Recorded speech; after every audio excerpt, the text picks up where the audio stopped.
welcome to another episode of Video Game Logic. Today's episode was recorded on July the 6th, 2021. There's my dog.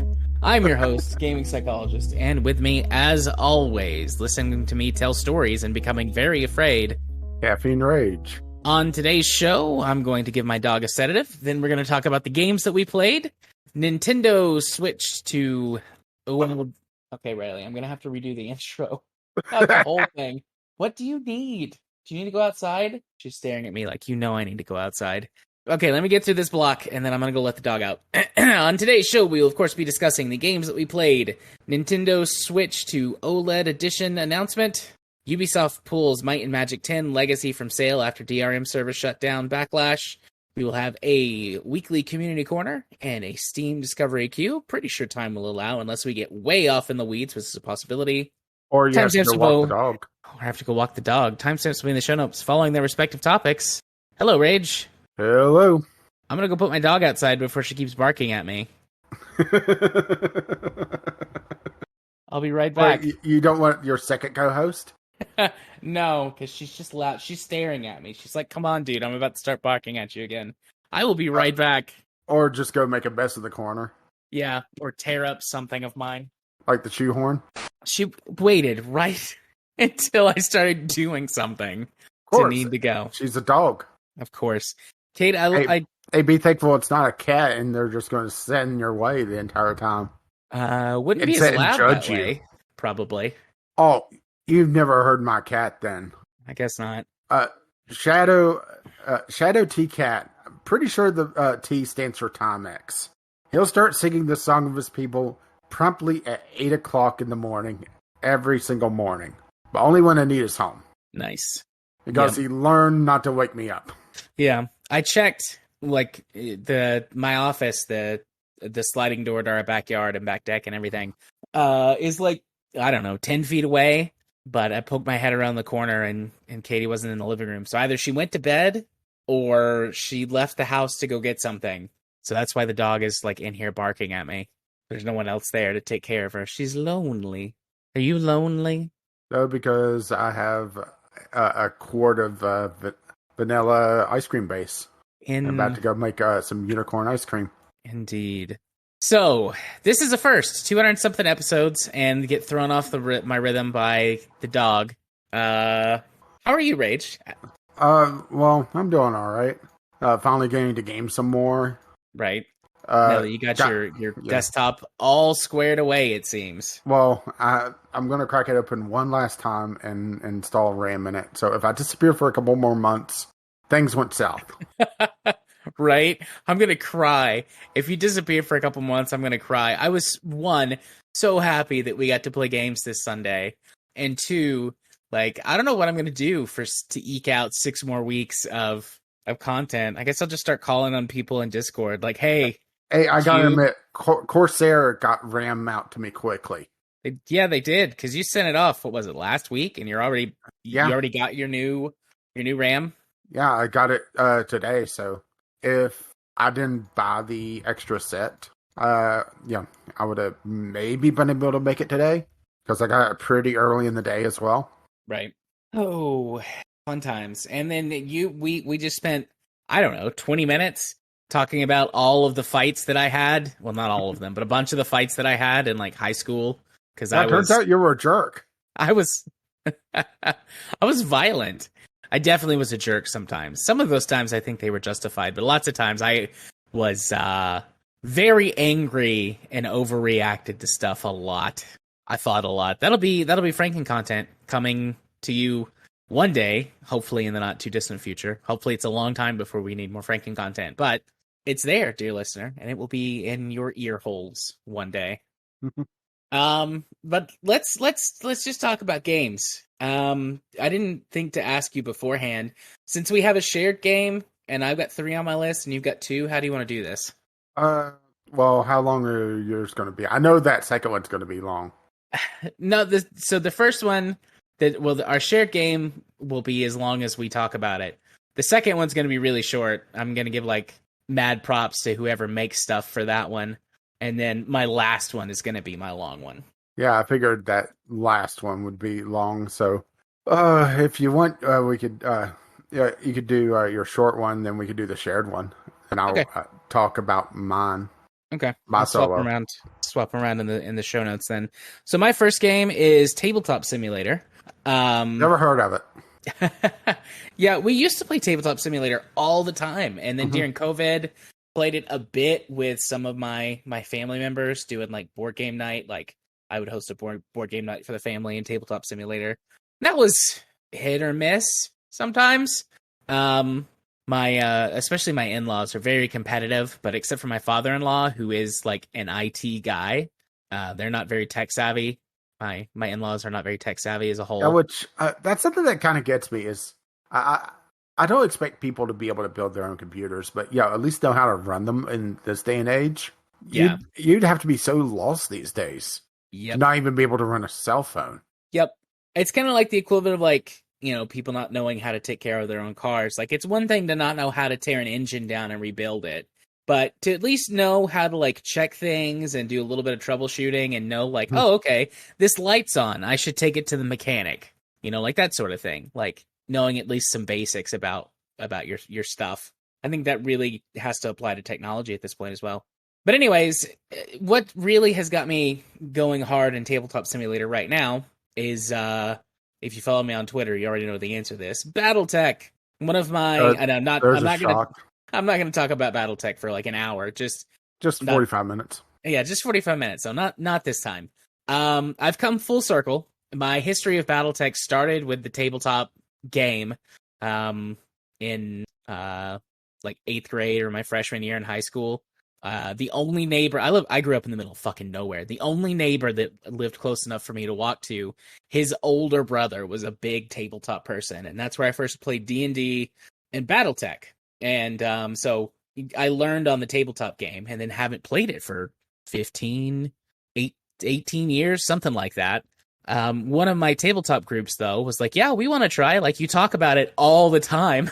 Like, yes, I do. Guilty as charged. But like you talk about it all the time. It sounds really interesting. We want to play the actual tabletop. I was like, okay, I know there's stuff in Tabletop Simulator, so I'll relearn the rules and put together a little campaign for us. Actually, one I did want to play in tabletop, but I realized it would have been far too complex for our group.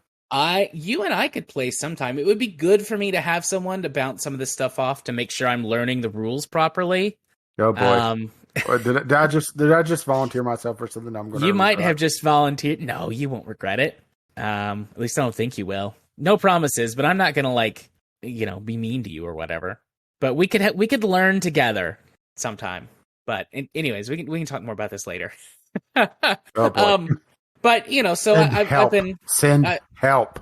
I've been relearning the tabletop rules and putting some stuff together.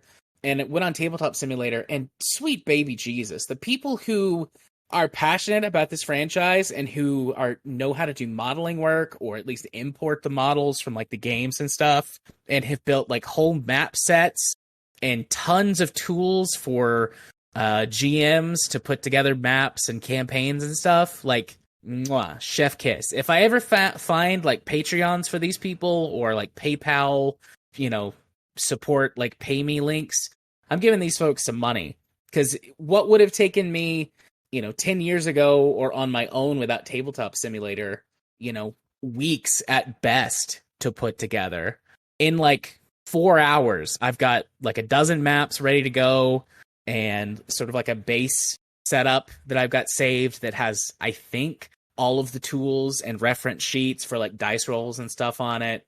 Like those people are amazing, and Tabletop Simulator is wonderful. If you're listening to this show and you've never played it before, but you like any sort of board game and don't get to play it much because you don't have the space to have a bunch of like physical board games in your house, or you don't have people who live nearby that play board games, but you have some people in your life that you think would, Tabletop Simulator will run on just about anything, as a testament to my in-laws who have really garbage computers being able to play it with us, as long as the person who's hosting the game has got a halfway decent system. Once the assets load in, which admittedly might take a little while on a worse system. Once the assets load in, easy breezy, easy squeezy lemon peasy. Like, you're good to go. So if you've never played Tabletop Simulator, I think the sale is going to be over before this episode goes up. I think it Um, ends tomorrow, doesn't it? I think it ends the 8th. Tomorrow's the 7th, so Thursday. It ends Thursday. But Tabletop Simulator regularly is on sale for like $10 or something like that. Like, if you don't own it, the next time it's on sale, if you do like board games or want to get people, in your life playing board games that aren't next to you, buy Tabletop Simulator. Yeah, Actually, and do they have like a pack, like a multi-pack? yeah, they do still have the 4-pack. Oh, sweet. You can get a 4-pack right now. It's 50% off for Yeah, $30. just remember though, if you buy the 4-pack, I think it just puts 3 gifts in your account, and the 4th one is activated. So you need to not have the game, if memory serves correctly. And also for Tabletop Simulator, you may go to that game and see $170 worth of DLC on sale. You don't need that. Yeah, you Pretty don't much, need it's that. it's the trained simulator model where these are all licensed games, and even then, just the actual host needs to have the DLC. Yeah. So if you see something that's interesting, you pick it up for $4 on sale. Yeah. This is also even less. Yeah. It's also it's a great tool for running any virtual tabletop game. Like Roll20 does exist, but Roll20 is only good for a few specific games, even if you pay for the premium model. They don't have API support for a lot of stuff, so custom dice can get really weird. And even when it does work, it can work badly. Whereas in Tabletop Simulator, it's all just using, physics-based actual dice. There's assets for everything, and the base stuff is kind of fantasy, so you could do D&D or whatever pretty easily. But people have created tons of Star Wars RPG stuff and tons of stuff for like Shadowrun, board games like Catan, even like checkers and chess and like things like. Oh, the base game has that before you even start to get to the workshop that has Yes, absolutely. so much. Yeah, so Tabletop Simulator, full-throated, double-fisted recommend. Well, let's put it this way: the most subscribed, Uno. Dude, we've played a shit ton of Uno on Tabletop Simulator. And with so many different house rules. Yeah. That actually made Uno a fun game. Then Cards Against Humanity, The Game of Life, Settlers of Catan, Clue, Fallout Monopoly, Original Monopoly, and then Cards Against Humanity again. Yeah. So, it's good times. Good times. I do kind of miss the Tabletop Simulator nights. But then there were other times where you're a dick, so... Where I was a dick? Yep. What did I do that was where I was a dick? Like, I'm not disagreeing. I just don't remember. Some of the game nights you were kind of dickish. Oh. Not disagreeing. I genuinely don't remember. That's fair. I'm sorry. I love you. Hate me. No, I love you. Hate me. It's also got full VR support if you're a VR person. That's like a big thing in one of maybe multiple. Yeah, and you have a floating VR visor as well if you're in game. Yeah. But yeah, Tabletop Simulator. 2 thumbs up. So I'll go to we'll do our together one, then I'll do my solo. Okay. So we actually got to play a game together because my computer's actually functional. Indeed. And we played a game cheesier than the entire state of Wisconsin. Hey. Earth Defense Force 4.1, The Shadow of New Despair. It's Indeed. basically a sci-fi Dynasty Warriors meets B-grade movie. And it's actually a lot more fun than I was expecting it to be. Because typically when it comes to gameplay, whenever it gets to jank, unless it's a very particular thing, or the mechanics revolve around it, I have very little patience for that type of game. But it actually works, even though the UI is definitely from like 1990, right? Yeah, I don't think the UI's been updated in a long time. So just a very brief background on this, the history of the series. This is it's like a remaster of the 4th game, which was Earth Defense Force 2025, that modernized the graphics because it went from, I think, a PS3 title to being released on PC. And you can get Earth Defense Force 2025 on PC, or at least you could at one point. I don't know if that's the case now. But they remastered it and gave it like a silly title. PlayStation 3, Xbox 360. Yeah. I went to double check. But so this is the fourth game in a series. I had played the previous one, Earth Defense Force 2017, on Xbox 360, and I've played and talked about this game on the show before, way back in like 2017, I think, maybe even 2016. When we first started recording, I got it and played it a bit, and I enjoyed it. But my old laptop was garbage, and once there got to be a bajillion enemies on the screen, I couldn't handle it, and so my laptop couldn't handle it. And when I got a gaming PC and stuff, I just never really installed it or played it. It kind of dropped off my radar for a long time. But yeah, I mean, you have described it perfectly. A brief synopsis of the game is that aliens have invaded the Earth before, and the Earth Defense Force had defeated them previously. But dun dun dun, some aliens survived underground and restarted the invasion, which was also coordinated with the other aliens from space. Shock and horror. And they're reinvading the Earth, and you have to stop them. And you play as one of 4 classes with various strengths and weaknesses. I gravitated towards my typical archetype of big, heavy, slow character with an absolute ton of firepower. Yeah. What is that class called? The Fencer? The Fencer, yeah. And it's Fencer. It's the only one it's the only one that could actually use 4 weapons instead of the default 2. Yeah. All of the other classes have 2 weapons. But then I found certain weapons have jump jets as secondary fire, so I ended up suddenly becoming a lot more mobile. Yeah. But you played as the Fencer, which is, I think it's funny that its name is Fencer when it's like a big slow guy in a power armor suit. Mm-hmm. And he's got all heavy weapons. And you're the only class, as far as I know, that has melee weapons. Yeah, so there's the hammer and the pike thing. Probably more. The pike thing is actually like a single shot missile. But it could also it's one of the weapons that has the really good jet blast to move you forward. Right. The other 3 classes are just like a standard soldier. It's the name of the class is Ranger, and it's got 2 weapons, and that's the class I've played the most. It's got the most versatile range of weapons, everything from short-range shotguns, medium-range rifles, sniper rifles, missile launchers, grenades, a few support items. It's got like some kind of like nanoparticle gun that launches nanites to heal your allies and vehicles and stuff. Kind of medium all-around maneuverability. Yeah, I just found that one kind of lacking. It might just be because it's kind of bog standard. That's probably the closest that you'd get to a standard third-person shooter. Yeah, and in previous games, there were no classes. Like, that was it. You were just a soldier. And you got a huge variety of weapons, but you were just the soldier. There were some missions where you could get in vehicles as the soldier, but that was it. Then in this one, there is a class, they call him an air raider, but it's basically a support class. He's got very limited weapons on his own. He's only got like 2 weapons that I have unlocked so far, like this little limpet mine launcher that you can detonate the mines instead of leaving them on the ground, so you can use it actively offensively. And then he can plant claymores, which are honestly kind of useless because you are almost never going to lure enemies to you to where they're going to run into the claymore. But then he can call in support stuff. So he can call in airstrikes or artillery strikes. He's got a wide variety of support equipment that I've really not used because we haven't needed it. But I'm a little bit farther in the single player than we got in the multiplayer. And there's definitely some levels coming up where I think that the shield and some of the healing stuff would be useful.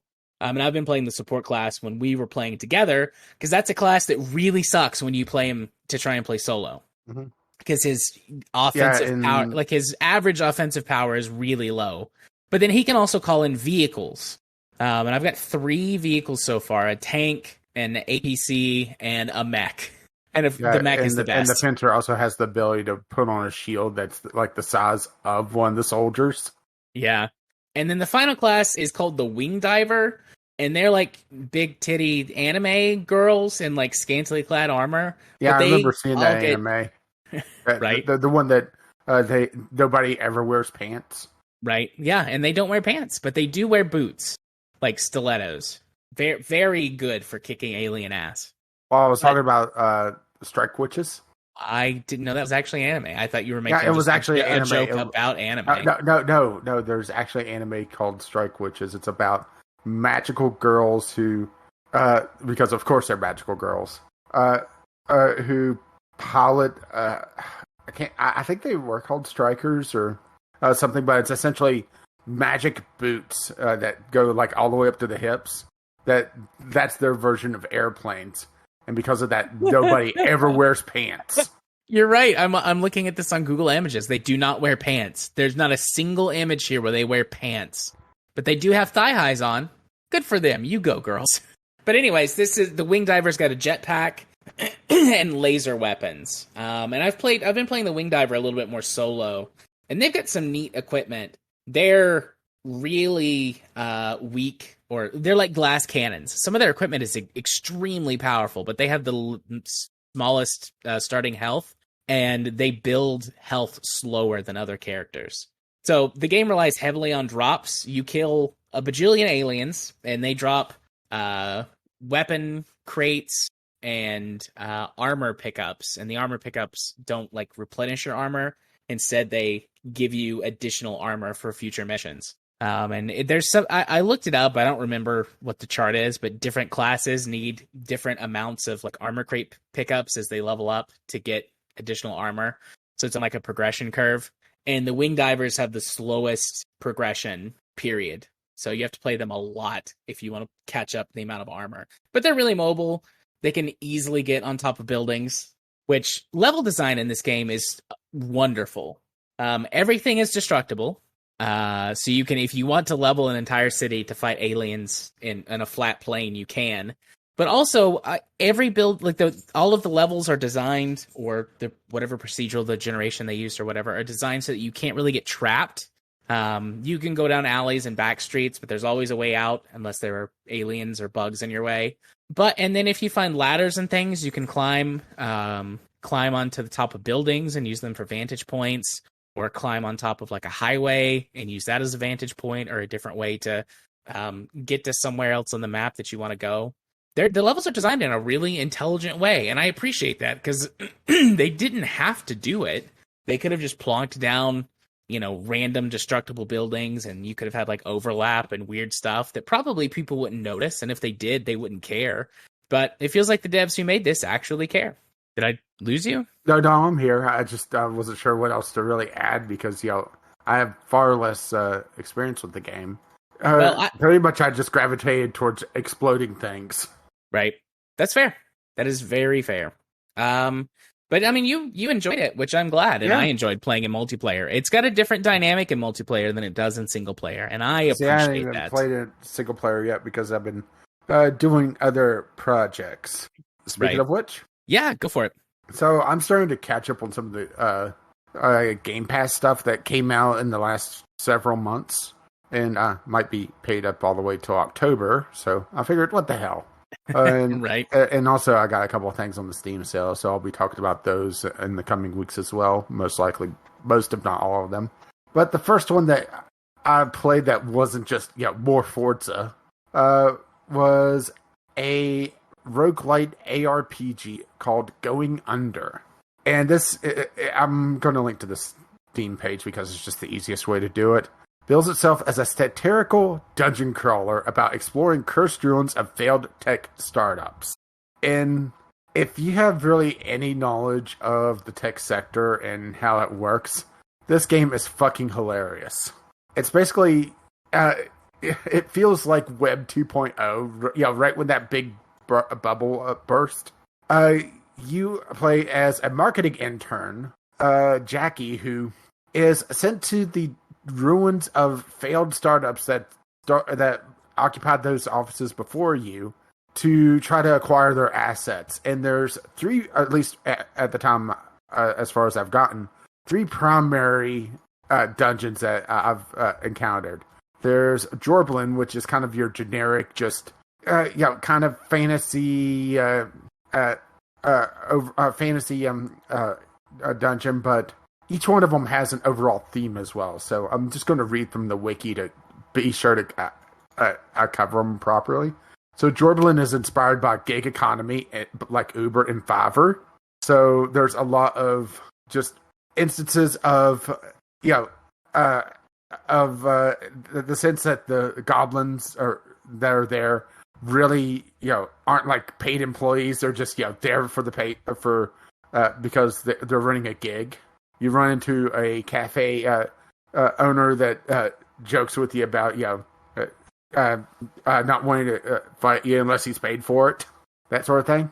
Then you have the Winky Dink dungeon that's based on dating apps, and the generic monsters fight you using body pillows. So, right? And there's succubuses, and in the Jorban dungeon, you can also encounter an additional thing where you basically post a job, and you get bum rushed by just a horde of enemies trying to take that job. And depending on how quickly you complete it, you get a star rating. In the Winky Dink dungeon, you take a monster out on a date, and you basically just have to survive, take a minimal damage as you go throughout the room. And depending on the how well you do on your date, is what type of reward you get. Then you get Styx Coin, which is cryptocurrencies and a bunch of miners. As in, undead necromancers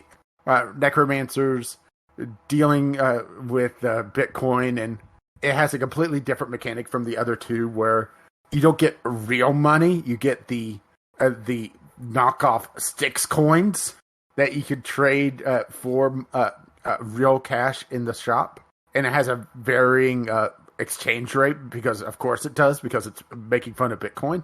And you might go one room and it's suddenly like gives you 3 times as much cash, and then it'll crash, and it's a kind of a hilarious take on it. And you have a bunch of marketing execs in there as well, trying to exploit the Styx coin and as boss mechanics, and it's just it's a serviceable roguelite, but it has this sense of humor about it, where it doesn't take itself too seriously, and it makes it far more enjoyable. So, like, to give you an example, weapons, depending on where you go, you might be fighting with body pillows, you might be fighting with bouquets, you might be fighting with giant keyboards and tablet pins. Mm-hmm. They stick to the theme really well.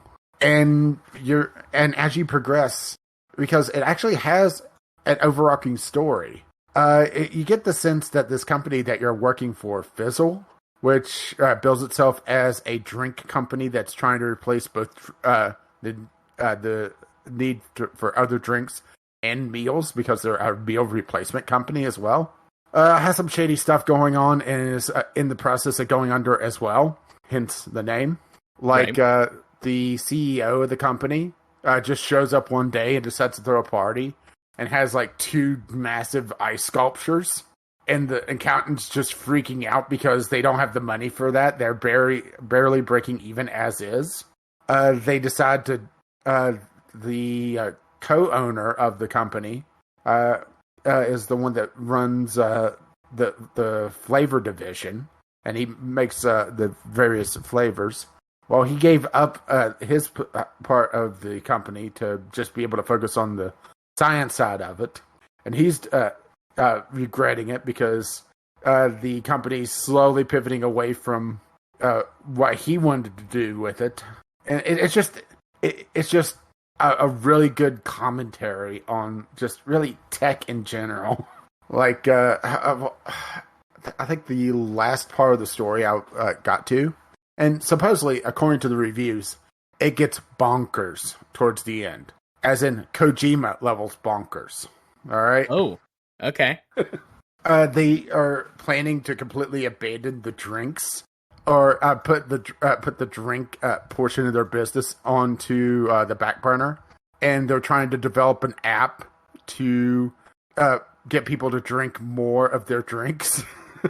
And throwing in all these unnecessary features and that nobody in their right mind would want, but the CEO thinks it sounds cool, so he's throwing it in anyway. Seems familiar, doesn't it? Indeed. This is on Game Pass, by the way, so it's well worth checking out if you have even a passing interest in it. Instead of potions, eventually, now I will say that the game does start very slowly. You're basically set up for failure for the first few times as you unlock things. Instead of potions, you're given apps, which are a single use or multi-use, depending on the app, with various abilities, and you also get mentors and abilities. So as you complete quests for different characters, you start leveling up their perks. And they give very wildly, like the guy that runs the cafeteria could be a mentor to you. And if you complete his first two things, which is light 30 items on fire and drive a car into another car and flatten it, which is something that you could do. You could steal a monster's car and just drive around in it like a little go-kart. He'll start showing up in the dungeon, in the cafe, the item shop, and will actually just shoplift an item for you. And it gets even crazier. Like his next perk, some cubes will randomly as you go through the dungeon. Instead of like crates and stuff, it's just cardboard boxes. Well, some of those will be replaced with cubes that will give you high rarity weapons, but with very low durability. Each floor you start with some homies. Every time you start a new floor, you start with one or two allies, and then you get the chill zone, which a special room on the second floor of every dungeon that he's hanging out in, and talking to him will show some dialogue, heal you to full health, and give you a special skill from one of three skills. And you're given skills pretty quickly. There's a room that you pick one of two. You can pick up a skill and trigger a mini boss event. You could once you use a skill enough, it becomes endorsed to the point where it allows you to start the run with that skill. And some of the skills are actually very powerful. As in, well, let's just go over some of those. Good customer. Eating bricked bones gains you armor. Brick bones is what if you have an app drop and don't pick it up and leave the room, the phone suddenly becomes bricked. If you another one is action oriented. If you're facing away from an explosion, it's stronger and does not hurt you. Right. Right. There's buzzkill, a high chance to crit healthy enemies. Conflict resolver, a shock response to taking damage. Basically, you shock all enemies in the room after you take damage. Right? Mm-hmm. They're just really tongue-in-cheek. I will say that it can be a little bit spiky on difficulty. The difficulty spike from the first dungeon to the second dungeon, from Jorbin to Winky Dink, is actually pretty substantial. But it's also it's a roguelike, so you're kind of expected to grind out for quite a while. But the thing is that they have an interesting way to do the between run progression by endorsing different skills, allowing you to pick and choose. You eventually unlock a shop in the company that as you do runs, you get qubits, which is your overarching progression currency that you could buy new skills to show up in the dungeon. I'm not sure if those are in a particular order or if they're just randomized, but you can pick 5 different skills from that to be added to the pool. They give you skills pretty quickly. There's a vampire that is obsessed with his car, because of course, right? Mm-hmm. In the Jorbin dungeon, that he'll curse you for 3 to 5 rooms, or combat rooms, I guess I should say, with various things. Might make the monsters explode, might force you to be stuck in first person mode. Another one was made it so that you could only use your primary weapon. You typically could hold 3 weapons, but that curse that removed your pockets, is what they call it. so that you only use the weapon that you actively have going. But doing so, taking the curse gives you one or two skills. It sometimes gives you an item. It sometimes gives you a weapon. And the weapons are actually pretty powerful as well. There's like a guitar that will do an AoE blast of just music and split the ears of anybody nearby. There's a giant red swing line staplers. Like I said, I've spent most of the time in the first dungeon just because there is a pretty big difficulty spike, and there is assist modes as well where you could add to the amount of hearts you have, which I did find that the invincibility frames in this game are very short. And if you get knocked down, there's a high chance of getting just chain hit, which was a little frustrating. I did add a couple hearts to try to compensate for that. You can make it so I think the others are reduce the amount of health enemies have. I think you could actually turn invincibility frames up as well.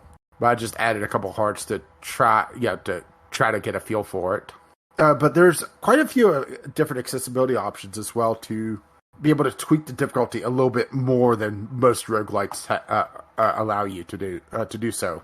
So even if you're not really a fan of the genre, but want kind of just a wacky, weird game to try out, this might be one to check out, especially if you have Game Pass. It sounds interesting as a concept, and that might be enough for me. I am not a roguelite kind of person. Well, think of this as like a roguelite, but instead of the traditional roguelite being a shooter, this is more of like a third-person beat-em-up. There are weapons that are ranged, like there's crossbows that shoot pencils. The stapler, until you run out of ammo, is a ranged weapon, but they're not. The ranged weapons aren't particularly strong. So typically they're used to pick off weak enemies or just stun someone to be able to dive in and start beating upside their head with a giant skull guitar, like you do. As one does, yes. And I also do have a slight appreciation. The first boss that you run into is called the Caffeinated. He's this goblin that has this giant French press on his back. So you can actually see him in the first screenshot. Nice. The caffeined. Yeah, the caffeined. But yeah, it's actually really good. I would suggest at least trying it out.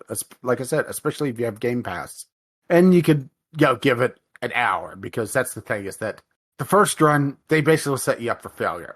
But it kind of works in the way the story goes, because you're this intern being stuck with this impossible job, right? Yeah. All right. Well, my last game I'm going to talk about is Mass Effect 1, specifically. Strap in, boys. I'm linking to the Legendary Edition on Steam, but specifically, I'm going to talk about Mass Effect 1. So I have completed the trilogy. Question. Sorry, this is Mass Effect 1. I was going to say, are you going to run the mod that restores the camera angles? Or do you know what I'm talking about? Yeah, no, I do know. That was one of the things I was going to talk about it specifically.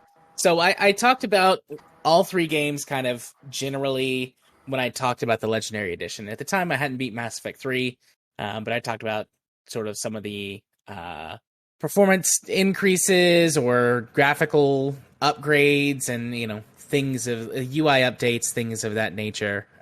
Generally speaking, I'll reiterate a couple of those things, but this is going to be more just my thoughts and a brief little discussion of the first game. So as part of the Legendary Edition remaster, Mass Effect 1 got a huge upgrade to its graphics and quality, like the quality of the game, quality of life stuff, the tech behind it so that it runs better. Even Mass Effect 1 on PC, like the original version, still ran like garbage when things got a little too heated. And it just suffered from a lot of limitations at the time. that were sort of hard coded into the game to help deal with probable hardware issues, like the infamous, or the most obvious example is the infamously slow elevator rides on every floor of the Citadel and within your ship. I mean, those are Wasn't just that more classic. console? They were in the original PC game as well. Well, that's just because, console-itis. Yes, but, that was to deal with hardware limitations at the time, the slow loading hard drives and, I believe it would have been either SATA 1 or SATA 2 limitations, speed limitations, or bandwidth, rather. Bandwidth is the word I'm looking for. Bandwidth limitations, causing there to be long loading times and low amounts of like RAM and stuff in the system, in consoles and in PCs at the time, because this came out in 2007. So, just technical limitations, stuff that was there to deal with that. All of those things are gone. I gave a couple of examples when talking about the Legendary Edition, but for example, there are areas where you can see where that they had walls in place to hide loading screens, and they would, you could see backgrounds switch out from something that was static and, high enough detailed that in the distance you wouldn't notice, but then when you got closer, something that would hide the change to a more dynamic background, maybe even one that was actually active, a skybox. So almost like turning a skybox into the, terrain that's in front of you, or walking into a matte painting from, an older movie, that, effects like that, no longer in place. Everything is very smooth. A lot of those areas that were hiding stuff were gone. Some of them are left in because they're just naturally part of the level design, but a lot of those things are gone. The game runs extremely well, easy. Most of the game over 100 frames a second. I had the graphics maxed out. Unfortunately, not a lot of graphical options on any of these games.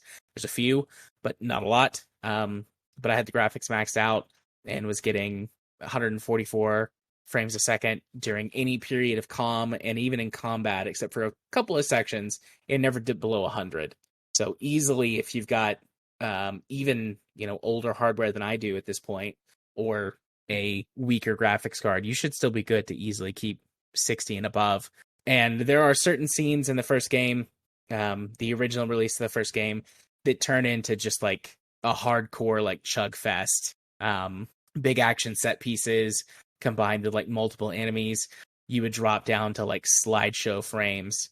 None of that exists anymore. I mean, I suppose if your hardware was bad enough, or if you got like some kind of weird glitch, but in my playthrough, I only had a couple of glitches that resulted in some weird frame rate stuff, and just doing a quick save and a quick load would fix them. Or, just walking through a door and causing the game to load another area would also usually fix those problems. So I only had 2 or 3 instances where that happened. Other changes that they made, they updated the UI, changed the leveling system of the first game. And it gives you the option, like you can change the leveling system back to the original system, but it's changes the leveling, the amount of levels and the amount of skill points you get to sort of get in lockstep with Mass Effect 2 and 3, so the progressions match up a little bit better. But some of that's just cosmetic in the way that it, looks. They did punch in the camera angle so that you're a lot closer to the back of your character. And that's very noticeable and awkward at first if you're someone who's played the series before. Like, I noticed immediately. I don't know how much it would bother you if you have never played before and sort of this is your introduction to the series. There's a mod that restores the old camera angles. There's quite a few mods for other stuff in the game. The most popular one is the save editor, so that you can try out different options when importing saved games into Mass Effect 2 and 3, or fixing. There's one bug from Mass Effect 2 that the only way to see like one scene is to use the save editor, but they kind of wrote it into the canon. And in Mass Effect 3, there's a scene that's like, I'm sorry if I did this thing that wasn't cool, which I thought was kind of cute. It was tongue in cheek. But anyways, on the technical side, other than, just the graphical improvements that I talked about, the default film shep matches the default film shep from Mass Effect 3 now. It might be Mass Effect 2 as well. I honestly can't remember. But the original film shep looks weird.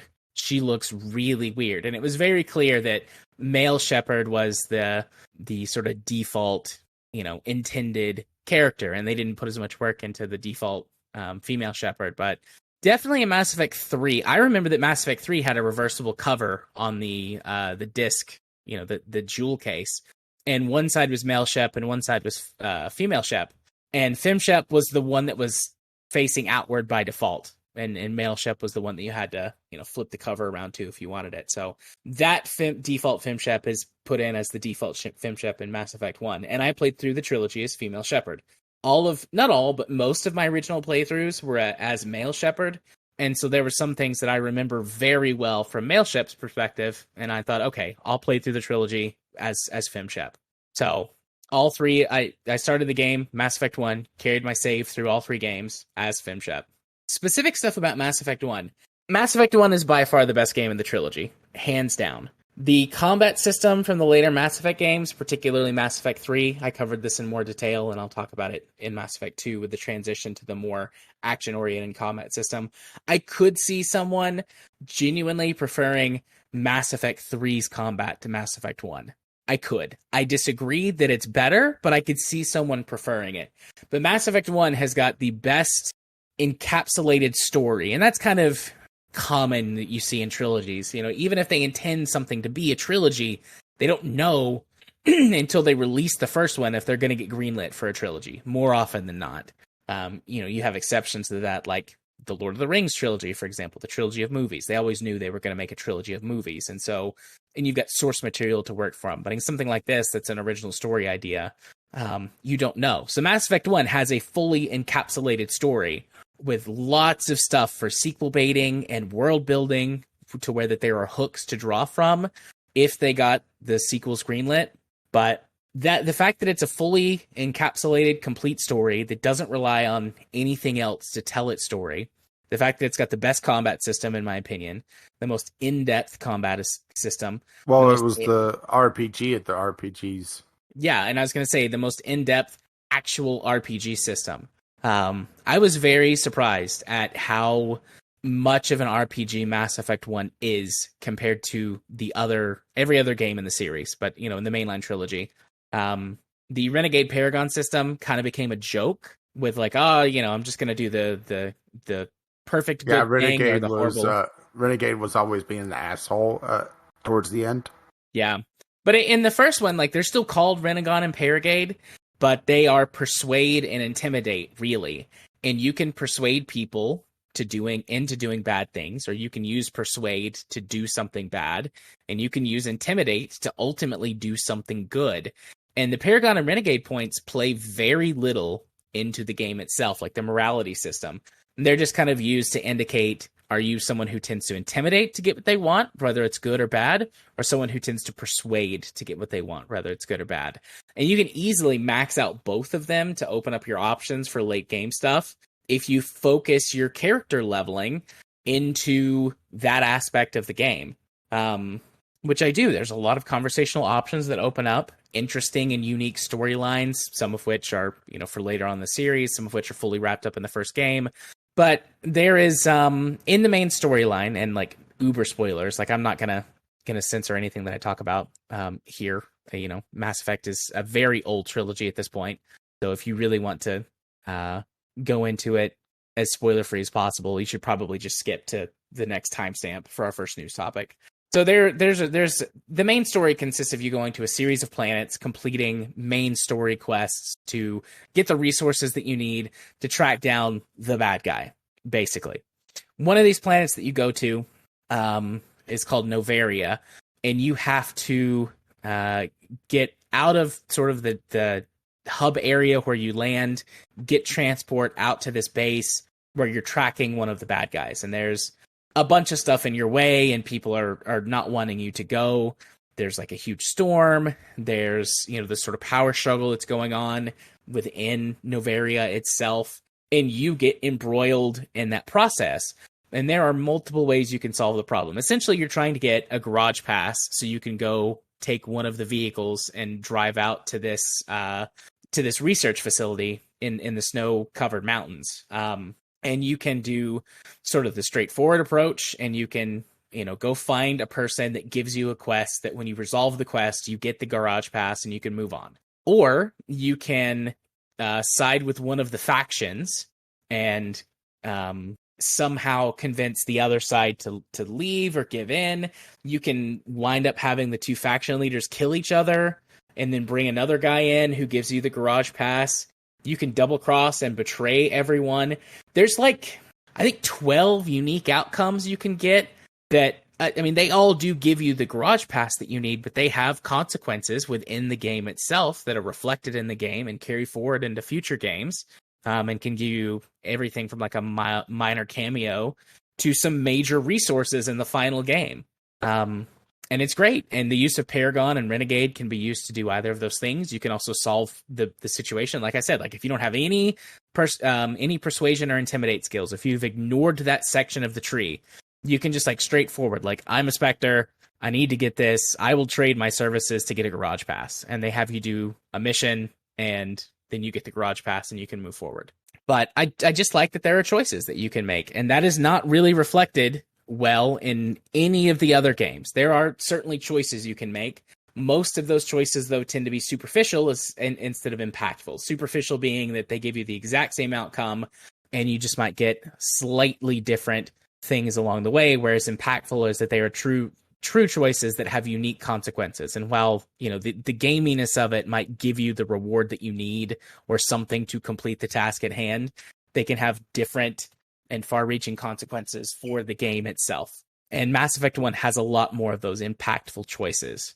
There is sort of the infamous you have to choose which one of your squad mates to die, and everyone always leaves Caden to die because fuck him in particular. Yeah, fuck him in particular, because he's most people think of him as not as interesting a character, but I think Caden suffers from post-traumatic stress disorder. And there's a lot of stuff in this game, themes of mental health issues, racism, sexism, classism, that all get explored through facets of both characters that are in your squad and also the greater world around you. The alien races sort of serve as that sort of allegorical, or parenthetical, hey, this represents whatever aspect of human culture, but it's aliens, so we can put it in our game and, people won't, we can get away with it or whatever. And Mass Effect explores a lot of very interesting concepts and asks a lot of really big questions. Star Trek trope, right? Or the Star Trek way of doing it. Yeah, absolutely. But Mass Effect engages with lots of these things well before their time, well before they were big things that we were talking about in our culture. Stuff about, not just, racism, sexism, etc., but mental health and LGBTQ people, and how society treats them and how, sort of different facets of our culture treat these different people groups.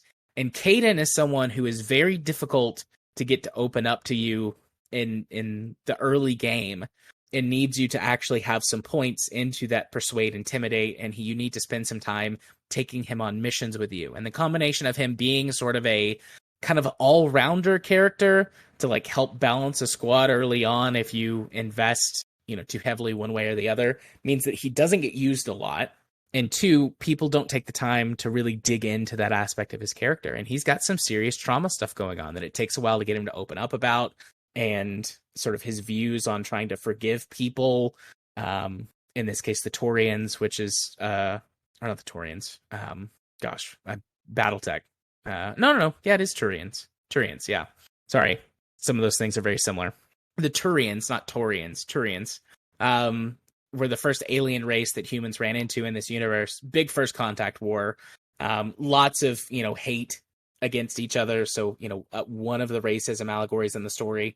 But anyways, him trying to overcome his prejudices and his experiences and trauma, because he winds up killing a guy. He was trying to defend a friend, but he overreacted and he killed someone. And because this was a military black ops operation, it got covered up and he didn't suffer any consequences, but he deals with the guilt of that. And you can explore that in his story. But, he wasn't hot like Ashley, the other character you get to choose from. And she more readily opens up to you, doesn't have that same sort of experience. She deals with, the idea of sexism in our culture. She's a woman who has been trapped at her rank in the military for forever. And no matter what she seems to do, like she can't seem to rise above her rank.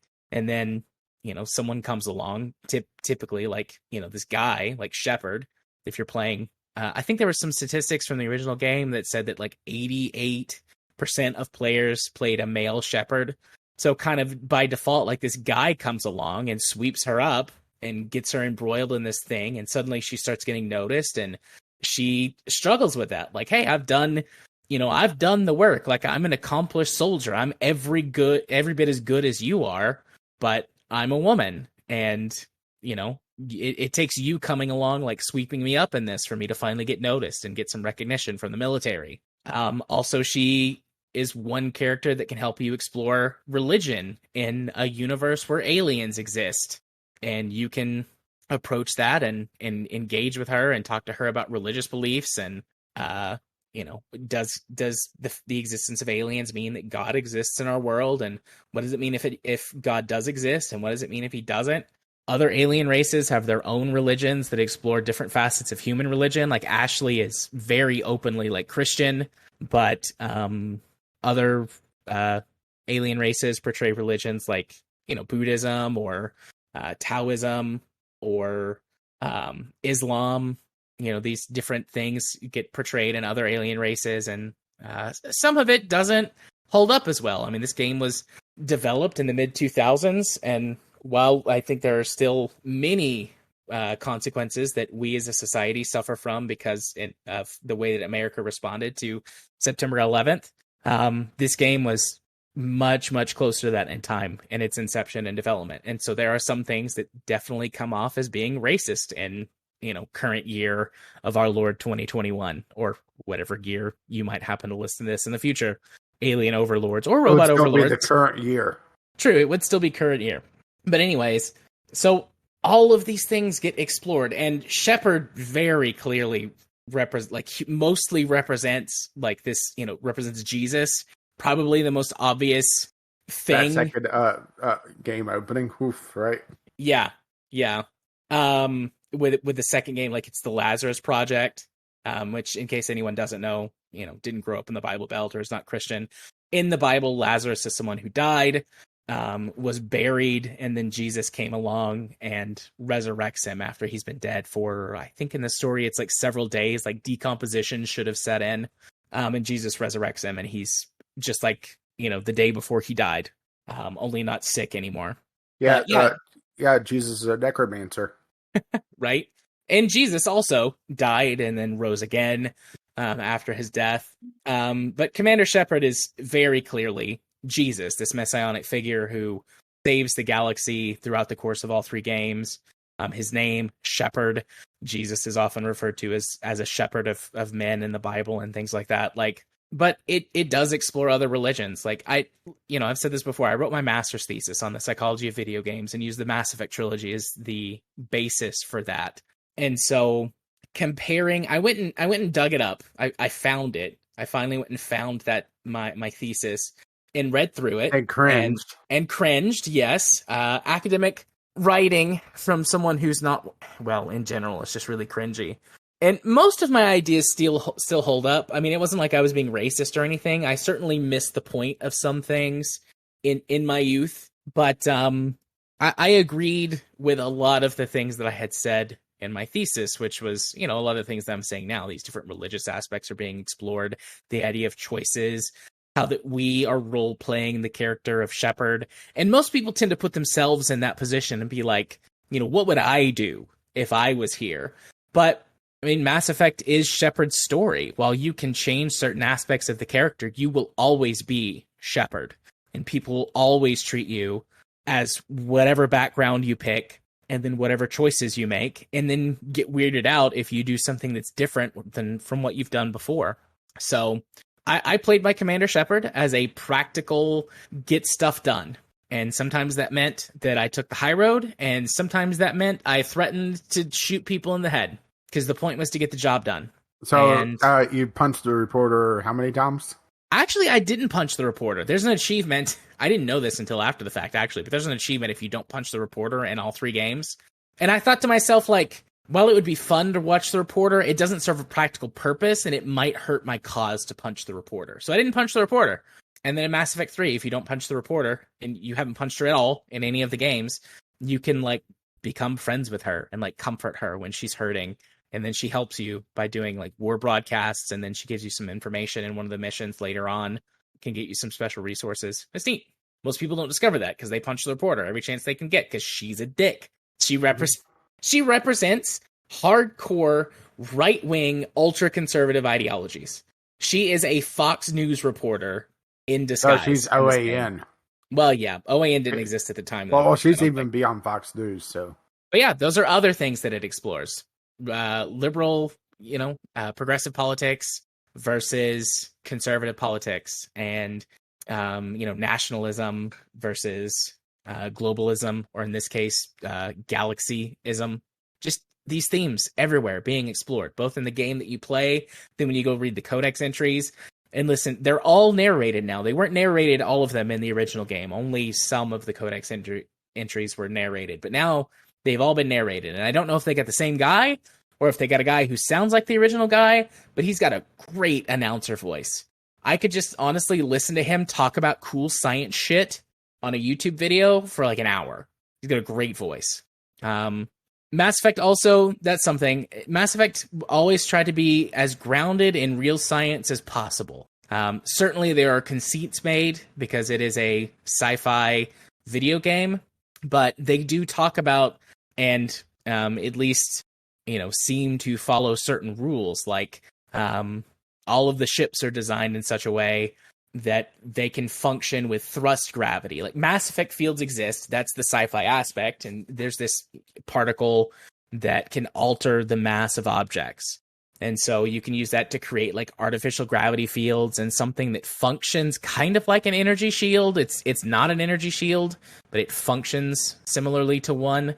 But ships are designed in such a way so that if that fails, you can use like thrust gravity, or thrust to create gravity on your decks and things like that. They talk about, like you accelerate halfway towards a target and then you flip your ship around and then decelerate the rest of the way, stuff like that. And also making by Isaac Newton's bitch. Right. Orbital mechanics are talked about and observed. There's not a lot of like science mumbo jumbo bullshit. There's the science fiction stuff, like I said, like the Mass Effect fields, and they use that to make some stuff that, as far as we know, isn't possible under physics work. But, again, you go in the codex entries and you can listen to and hear all of that stuff, even more deeply referenced than what just comes up in game. Like, it's very easy to think of all of the guns as like laser guns or whatever, but they're all rail guns that just use sort of solid blocks of, some type of metal. It varies by weapon. And instead of a bolt, essentially a bolt cycling to cycle rounds through from a magazine or whatever to be fired, it shaves off pieces of metal and then they're launched at, ultra high speeds with a rail gun. And so that's what really disappointed me going to Mass Effect 2 is that they made heat sink clips, right? Yeah. And stupid. So fucking stupid. Completely one, heat sinks don't work like that. And two, basically broke every single combat mechanic that they used in the previous game. Yep. Mass Effect 3, one of the DLCs has a gun that you get in it that is like a Mass Effect 1 gun. Best gun in the game, hands down, except for sniping. If you want to snipe, it's not good for that. But otherwise, it is the best gun in the game. And as soon as I unlocked it, didn't use any other weapon. It also didn't make a lot of sense. Everybody swapped to the new heatsink guns within like a year. Yeah. Yep.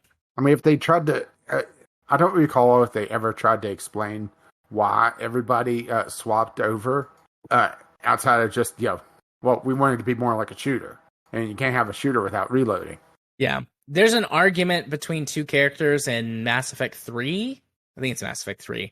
Whether they have like the conversation about like exactly what you're saying. Like you're telling me that within 2 years, using weapons that had unlimited ammunition effectively, I mean, every once in a while we have to change out the the magazine containing. Yeah, but with how the Mass Effect particles worked, you were taking off like just small slivers. Yeah, they're like to using some kind of heat sink or heat clips. It's like, this is stupid. And then they're like, yeah, that doesn't even match how physics work. Like heat sinks don't work that way. And even if they did, you could just put your gun down for a minute and the heat would dissipate. You wouldn't need to change the clip. Yeah, I mean, it was basically, clip, only they didn't call it clips or magazines or whatever, terminology you wanted. Yeah. I think that's part of the reason why I never even wanted to try the third one was that playing the second one, they dumbed down all the RPG mechanics and they felt like they were moving further away from the hard sci-fi that I enjoyed in the first one. Yeah. Mass Effect 1 is by far the best game in the series. Hands down. In the past, because the graphics were so bad and the technical issues were so bad, I could understand people not wanting to play it. But with the Legendary Edition and with the remaster of the game, it's no contest. Mass Effect 1 is head and shoulders above. Mass Effect 2 especially, but also it's better than 3. I haven't even talked about the Mako, going down and exploring planets. There's a progression between the 3 games. The 3 games serve as Act 1, 2, and 3 of a larger story, and you can see elements of progression in the gameplay mechanics beyond just, obviously the games were changing. For example, exploration in Mass Effect 1, you've got a little tank called the Mako, and you drop down on a planet, and you drive around on the planet, and you explore, and you find stuff. And there's a lot of missions are connected to this. You drive around to find the mission point, go into a building or a cave or whatever, do the mission. But you can also find neat scenery to just look at. You can find lots of lore-related stuff for collecting items or just exploring. You can find out a lot of stuff that was planned out for this trilogy from exploring these planets and digging into the ancient sort of race artifacts of ancient races that pop up and recovering information and data about them. I don't think that they probably had all 3 games completely planned out. They probably had a roadmap for all 3 and lots of notes over like the general story ideas and stuff. But it was enough, like definitely there was enough that they had a direction that they were going in and then could make adjustments as they needed. And you can find using the exploration system what those things are. You can find clues to them and stuff like that. It's very cool what you can find by exploring. But the progression from Mass Effect 1, you're down on the planet exploring, doing the nitty-gritty. In Mass Effect 2, you're scanning planets and launching probes to collect resources. So you're having to do some work to build some stuff up, but you're not concerned with that anymore. You've moved on to a higher level of and people complained about the Mako. Oh yeah, but maybe they did that purely in response to the Mako thing, but it works as a gameplay progression because by Mass Effect 3, all you're doing is scanning systems. And sort of in the 3 games, instead of doing probes, but in the 3 games, it's like, in the first one, you're a soldier on the ground doing this specific thing. And it's like you and your couple of like best teammates. Mass Effect 2, you've been given power and authority and a much larger team and a bigger ship, but you need to gather the resources that you need to ensure that you can complete your mission. Well, unless you dick around too much, then, not so much of a big one at the end. Right. But in Mass Effect 3, you are not concerned with the small stuff. You are recruiting people to do that for you, and you're going throughout the galaxy as like a big picture kind of guy, and you're not worried about the small stuff anymore because you can't get bogged down in that if you want to actually succeed. And, maybe they did it purely from a gameplay perspective. Like, people complained about this, so we'll pull it back. People complained about this, we'll pull it back. But it works as a ludonarrative, being, the story that is told to us through gameplay. It works. The trilogy is full of stuff like that. But Mass Effect 1, I will stop talking about it. If someone wants to hit me up on my Twitter DMs or to have a conversation with me in Discord, private messages, or if you want to plan a time to sit down and talk to me about some of this stuff, please do. I'm very passionate about this. I'm very passionate about games telling stories well in a way that only video games can. And the Mass Effect trilogy, for all of its faults, especially in the later games with their gameplay mechanics, still tells a compelling story in a way that only video games can. And Mass Effect 1 is by far the best in the series. And if you want to come talk to me about it, I would love to talk to you about it. But I'm going to stop, talking about it on the recording because it's 11:30 and you've probably all gotten tired of listening to me go on about Mass Effect 1. Mass Effect 2 will probably be next week, and then Mass Effect 3 the week after that. I've got notes. Well, I've got well, if we see a sudden drop in listeners, we know why. Yep, that's fine. But yeah, I've got multiple pages of notes. See you in 3 weeks. Yeah. So, Rage, are you ready to do the news? I think I was about an hour ago, so let's go for it. All right. New Nintendo Switch announced the OLED edition. Yep. Oh. So in case anyone doesn't know, OLED stands for Organic Light Emitting Diode. It's a type of screen illumination technology. Well, before we dive into this, do you think Nintendo and Microsoft has a competition on who could come up with the worst name? Because this versus Series S versus Series X, it's just, what the hell, right? Yeah. So, this is not the Pro everybody was talking about. And honestly, I think a lot of it might just be people seeing upgrades and thinking, oh, well, we're going to get that Switch Pro we've been wanting. Nope, no Pro for you. So the OLED edition is a minor upgrade across most of the specs, or most of the non-performance specs, I should say. And honestly, pretty much if you have a Switch, you don't need this version. I think that's a fair thing to say, right? Yeah, pretty much. There aren't. I don't think they were. I skimmed the articles. Were there any actual upgrades other than the screen? Okay, the screen is slightly larger, 6.2-inch LCD versus the 7-inch OLED. They're enhancing the audio with improved speakers. The stand on the Switch itself, when it's in portable mode, is more adjustable and can be used in both the landscape and the portrait mode, since some games use that, especially like pinball games and that sort of thing. But also, that big game pack, 51 worldwide games or whatever it was. Some of them use that mode as well. The dock has an Ethernet port in it now, so right? Right. And honestly, I would say the biggest upgrade and biggest reason why you'd want to upgrade, even then it's is that they're doubling the internal storage to a whole 64 gigs. Wow. It's much huge. Right? Yeah. I mean, the OLED screen, as long as it's a good quality screen, will be a nice touch. I'll give them that. For anyone who doesn't know, the difference between an OLED and either an LCD screen or even an LED screen is the easiest way to explain it is right? is the way that, well, it's the way that they're lit. LED screens, definitely LCDs. You have light regions on a screen. For simplicity's sake, it's like there are, a series of bulbs behind the screen that illuminate a region. And, it's good enough to get, color differentiation and light differentiation, but you get a lot of color bleed, especially if there's supposed to be a mix of light and dark colors in the same region. The light obviously overpowers the dark, so you get lots of washed out dark colors. And also, black is not truly black because of that. Right. Whereas in an OLED display, and I believe LEDs also use, essentially bulbs, lit regions, but there are more of them. LEDs let you have more of them as compared to LCDs. But OLEDs do not have that. The pixels themselves are individually lit.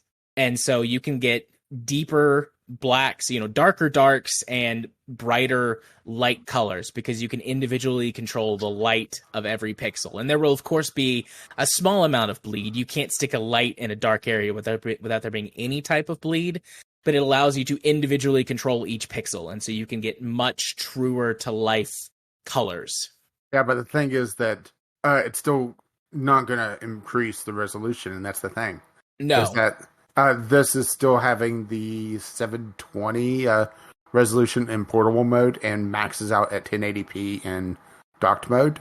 So, that's kind of a kick in the teeth if you're wanting this really sharp screen, but a bigger screen with kind of low resolution for how big that is. Yeah, the OLED display could actually make it look worse instead of better because you're able to produce a much sharper image. But when things are a little bit washed out, you can hide a lot of stuff that comes from having a low resolution image being blown up. So, I mean, we'll see if they've got a good quality screen and some type of whatever software that they use to interpolate pixels and frames and whatnot. If they've got good interpolation software built into it, it could probably hide it. But if they don't, an OLED could make it look worse instead of better. Yeah, and this is $50 more than the standard edition. I couldn't find any info if this is completely replacing it or if this is a supplemental edition. It seems like there's conflict on that one. So it's the Wii versus Wii U problem all over again. Oh, Nintendo, you never learn. Yeah, I'm just reading this article real quick to see, because that's the thing is that, okay, it's not even an inch bigger. The battery life is the same, which it probably balances out because this Switch is slightly larger, but OLEDs, I think they require more power, or they're less power, but it's a bigger screen. And just because the way the area works, even though it's an eighth of an inch larger, that's still a decent percentage. Yeah. And if they're improving the speakers, likely the speakers require more voltage as well. And it's kind of a net neutral on that one, supposedly. And also, it's this really weird white, which just doesn't fit with a Nintendo console, at least in my opinion. Or the base version. There's also supposed to be one that's black, which is more what the Switch is right now. And it feels like an off-branded Switch with it white like that, because white tends to be a Sony color. Or I should say, in the modern consoles. Yeah. Right? Yeah, and the Xbox 360, I think, was originally white, but Xbox migrated to black over the years. Yeah. Yeah, they've swapped. Sony and Microsoft have swapped back and forth who owns white and who doesn't. Right. So yeah, Nintendo kind of getting into the fray as well. I kind of like the white. I totally understand like it feeling weird, but I like it. Mm-hmm. I like the juxtaposition of the white with the black. Well, the other version, it's more black than white, but it has white accents. Yeah, I think I prefer the white with black accents, but that's whatever. That's just personal preference. Yeah, true. Wouldn't make me not buy one if it was black with white accents or whatever. Yeah, it does. I'm probably not going to buy one. Yeah, especially with it being $50 more. Yeah, and let's be honest, it's not going to be $50 more. It's going to be like $150 more because scalpers. Because this is Nintendo, they're not going to launch with a substantial amount of them. It launches in October, by the way. Actually, let's go to the FAQ, see if they say it's replacing the... Yeah, they're not saying it's replacing it, so they'll have two versions. Yeah. And it's pretty much the same battery life as the base model. So, yeah. I mean, if you, dear listener, don't have a Switch and you want one and you haven't been able to get one, and you are able to get one of these at MSRP, I don't know, I guess. I would say it would probably be worth the $50 for that memory, because the memory on the base Switch is abysmal. Yeah. I mean, you might be able to squeak past with 64 gigs if you don't really get very many digital games. Well, that's the thing, is that Switch games outside of the main first party are smaller, but those first party games are fucking massive. I think I have 2 games installed in the internal memory of my Switch, and that's it. But this does kind of prove. I remember when the Switch originally launched. I think it was Ben Heck that did the teardown that I watched. He did the teardown on all the consoles and the controllers, and he pointed out that the memory module on the Switch was on its own little daughter board that could easily be swapped out if you had the proper software and everything for it. And he predicted that they would just swap out the memory module at some point, and hey, they did. I mean, they swapped out the screen as well, but it's not that big a thing to change on the actual architecture of the Switch itself, assuming that the OLED doesn't change a lot of internals as well, because that's kind of, I mean, that's really it. I mean, we're looking at better or improved speakers, the OLED screen, and a bigger memory chip in the Switch itself. Then you have the Ethernet port on the dock, which the fact that it didn't have one at the launch is kind of crazy, huh? I never really thought about it. I don't know. Well, I feel considering it was a dock for something.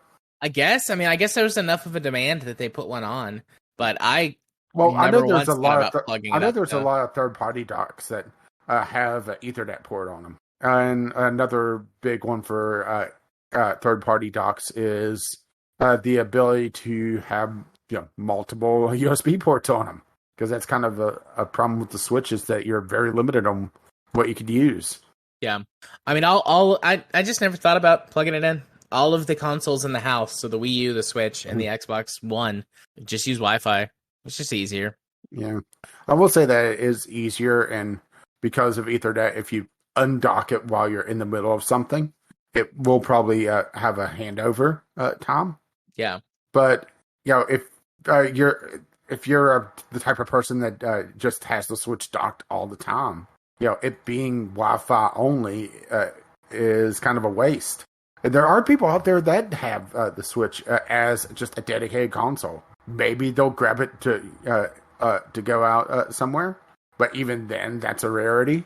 Yeah, it just felt like it should have been an option. That's the thing, and that kind of comes back around to Nintendo always feeling like they're 5 years behind the curve with standard things that are standard elsewhere, and they'll do something really wacky to make up for it. Like the Joy-Cons being basically the Wii modes on steroids. Right. But I'll be damned if only time I really do motion controls with the Switch is like Breath of the Wild. Mario Odyssey, I didn't do a lot of the advanced stuff in that because they try to force you to essentially play it in a docked mode, and I was playing in handheld. I couldn't do all the stuff that they were trying to do, and it's hard to do those moves whenever you're trying to hold on to the controller with the screen. So I mean that the Switch is just a kind of a weird thing when you really think about it, huh? It is, but it's a very neat, weird thing. Yeah, and PC Game In is trying to compare it with the rise in handheld gaming PCs, which feels like apples to oranges, to be perfectly honest. There's been quite the rise in the last 2 years of Switch-like PCs that basically cram a gaming laptop into a Switch style platform. I don't think anybody has done it completely successfully yet. There's a few that come close, but battery life is always the buzzkill on all of them, including the Switch, I might add.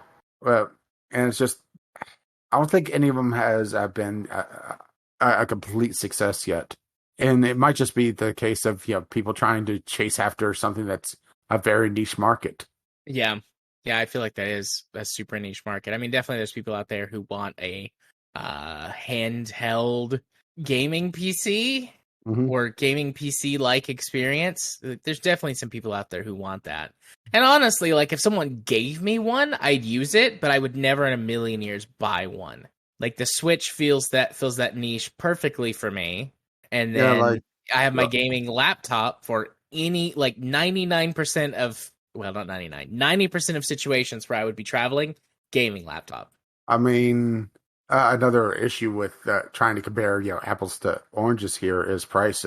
The Switch, because it's paid for through the licensing, is sold probably at cost or is a loss leader because Nintendo makes all their money through licensing games and that sort of thing, while the hardware manufacturers have to turn a profit. And the one that they say is one of the better ones is still an $800 or $900 computer that's severely gimped because it's in a handheld format. I mean, at that point, just get a tablet and do remote play, right? Or Steam Link. Yeah. But you're kind of defeating the purpose because the entire idea is gaming on the go, and you're still limited to actually having a gaming level PC. Yep. It'll be interesting to see what Nintendo does for their next console, though. If they're going to continue down the line of the Switch, or are they going to do something completely different? Yeah, I suppose we'll see. I mean, I hope they continue down the line of the Switch, honestly. But I mean, who knows? Maybe they'll come up with something even better and wackier. Especially with foldable screens becoming more available. I Yeah, really expect that, like, in a couple iterations, we'll see a Nintendo console with a completely foldable screen. probably. Foldable screens have still got a ways to go, though. Like, they're getting Well, closer, but that's they're why I was still saying. too That's why I was fragile. saying a couple iterations because, Nintendo has 4 to 6 year life cycle on a console, and the Yeah, Switch is at 4 years, I think, 4 or 5 years. So we're probably going to see them talking about their next console. I would say, if not next year, then 2023. So by the end of that console cycle, who knows? Maybe we'll see an improvement where there'll be some sort of Gorilla Glass like substance that somebody developed that would make foldable displays as durable as modern smartphones, or just an improvement on plastics to where it actually makes sense. yeah, But that's pure speculation right now, and we're way off base. So, indeed. so I don't think either of us are really looking at getting this version of the Switch. Probably not. I mean, if mine got broken or lost or something, Yeah, maybe. yeah. I just But don't think it's worth the upgrade, honestly, unless there's something hidden in this that they're not talking about yet. Which, if there is, I don't know why they're not trying to market it with that. yeah, Because Nintendo has had a severe supply problem. And this might be part of the reason is that they're gearing up to do this new edition. supplies, motherfucker. Not even Yeah. once, it says Nintendo. Not even once. Not even once. All right. Our other news topic for the week: Ubisoft pulls Might and Magic 10 Legacy from sale after DRM server shutdown backlash. So, remember that game we talked about a couple weeks ago? You can no longer Indeed. buy it. And from the sounds of everything, they were just happy to keep selling it until people got pissed about it. I mean, I know Ubisoft is a terrible company, but this is terrible even by Ubisoft standards. And this doesn't even fix the issue that that people have that bought the game in the first place. Because hey, it still doesn't resolve the DRM breaking the game that people lawfully bought. It's just Band-Aid patch so we don't get more people complaining. Yeah. Now, let's just put it this way. Reviews have dipped so that all reviews are now down to mixed, with recent reviews very negative. And people are furious in the reviews, rightfully so, I might add. I have no idea how good this game was before, but right? Yeah, I mean, I had never played it. I probably was never going to play it, so I have no way to know, how good it was or wasn't. But this should be held up as a lesson for people that just say, well, you shouldn't worry about online or forced online DRM. It won't affect you as long as your internet's good. Well, here's a good example of they pulled the servers. And we're Indeed. now over a month afterwards. No indication that they're going to issue a patch to remove this DRM. So, yeah.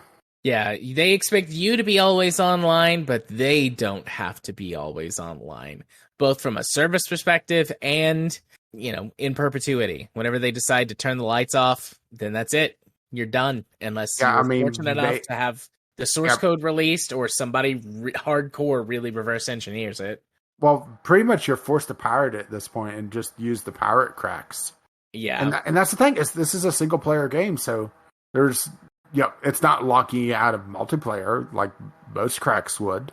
It's just I am not giving Ubisoft credit for this. They did the bare minimum after people, had an outcry about it. But at least it's not on sale anymore. Someone who doesn't know or who doesn't read and is like, oh, Might and Magic X, that's on sale for whatever. I'm going to buy that and, get kind of trapped in this position. Like, at least that's not going to happen anymore. But Ubisoft doesn't get any credit because they didn't just do this right from the start. Like, that's the bare minimum. And Yeah, they this didn't was even a do it. month after the fact. Yeah. Because if I recall correctly, they did a server prune in early June, and the DRM server for this was one of them. Oh, it was that in the leaderboards or some sort of online functionality, but the primary game was single player only. And there's really no incentive for them to put out a patch for this because there's a cost benefit analysis, and we'll lose fewer customers. If we just don't do anything, then we would spend money to fix it. Maybe at some point, though, an intern that really liked the Might and Magic series might do something.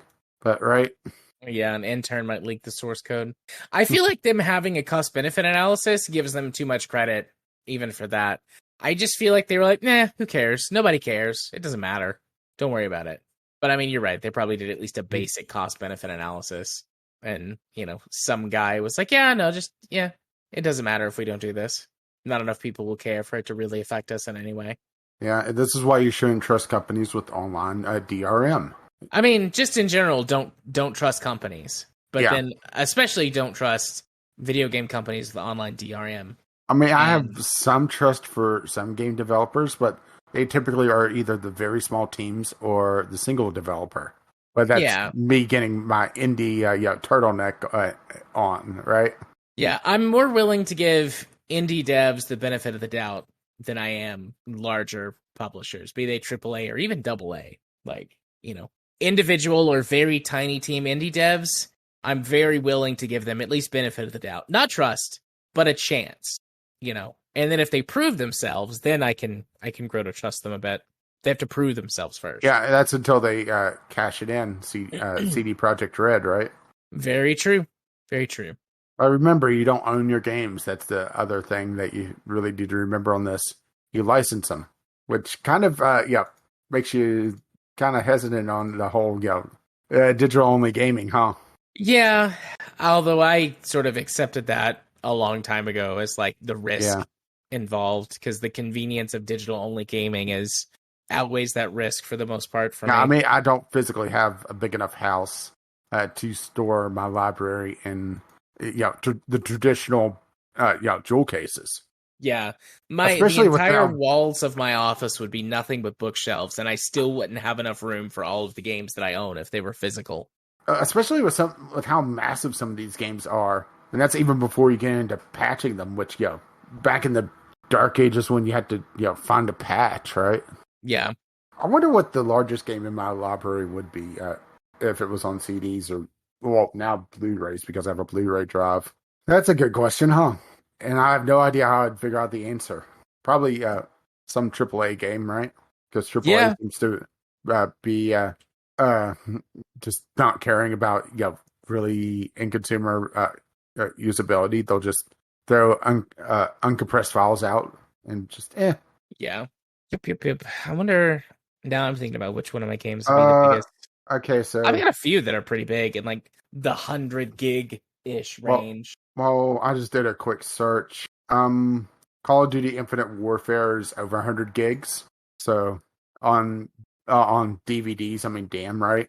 That was on DVDs. If it was 100 gigs, that would be. Call of Duty Modern Warfare is over 200 gigs. Oh damn, 200. DVDs were what, 5 gigs? 7 gigs? I don't remember. It's been so long. How much space? 4.7 gigs. Okay. There is an 8.5 gig double layer of one, but typically you'll probably see the 4.7 because they're a lot easier to manufacture. Yeah. So 200 divided by 4.7, that's 42 and a half DVDs. So let's just call it like 45 because, with the way the files would be broken up, right? Yeah. Also up there is Quantum Break at 175 gigs. But I believe that one has a lot of full motion video in it as well. That would be 286 CDs. Destiny 2, which is probably a bad example. But Destiny 2's Shadowkeep is 165 gigs. Dang. Microsoft Flight Sim 2020 is 150 gigs. Assuming that you could get the fucking thing to patch. Yeah. Actually, I should try that again sometime. Final Fantasy 15, 155 gigs of boy band goodness, right? Yeah.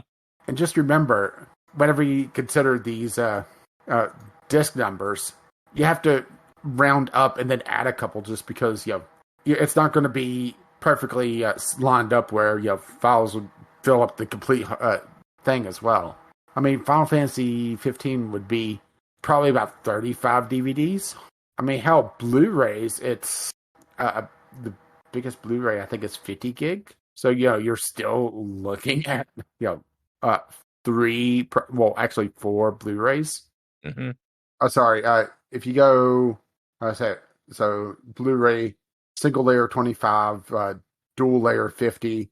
And then if you get into some of the more advanced ones, you can get up to 128 gigs.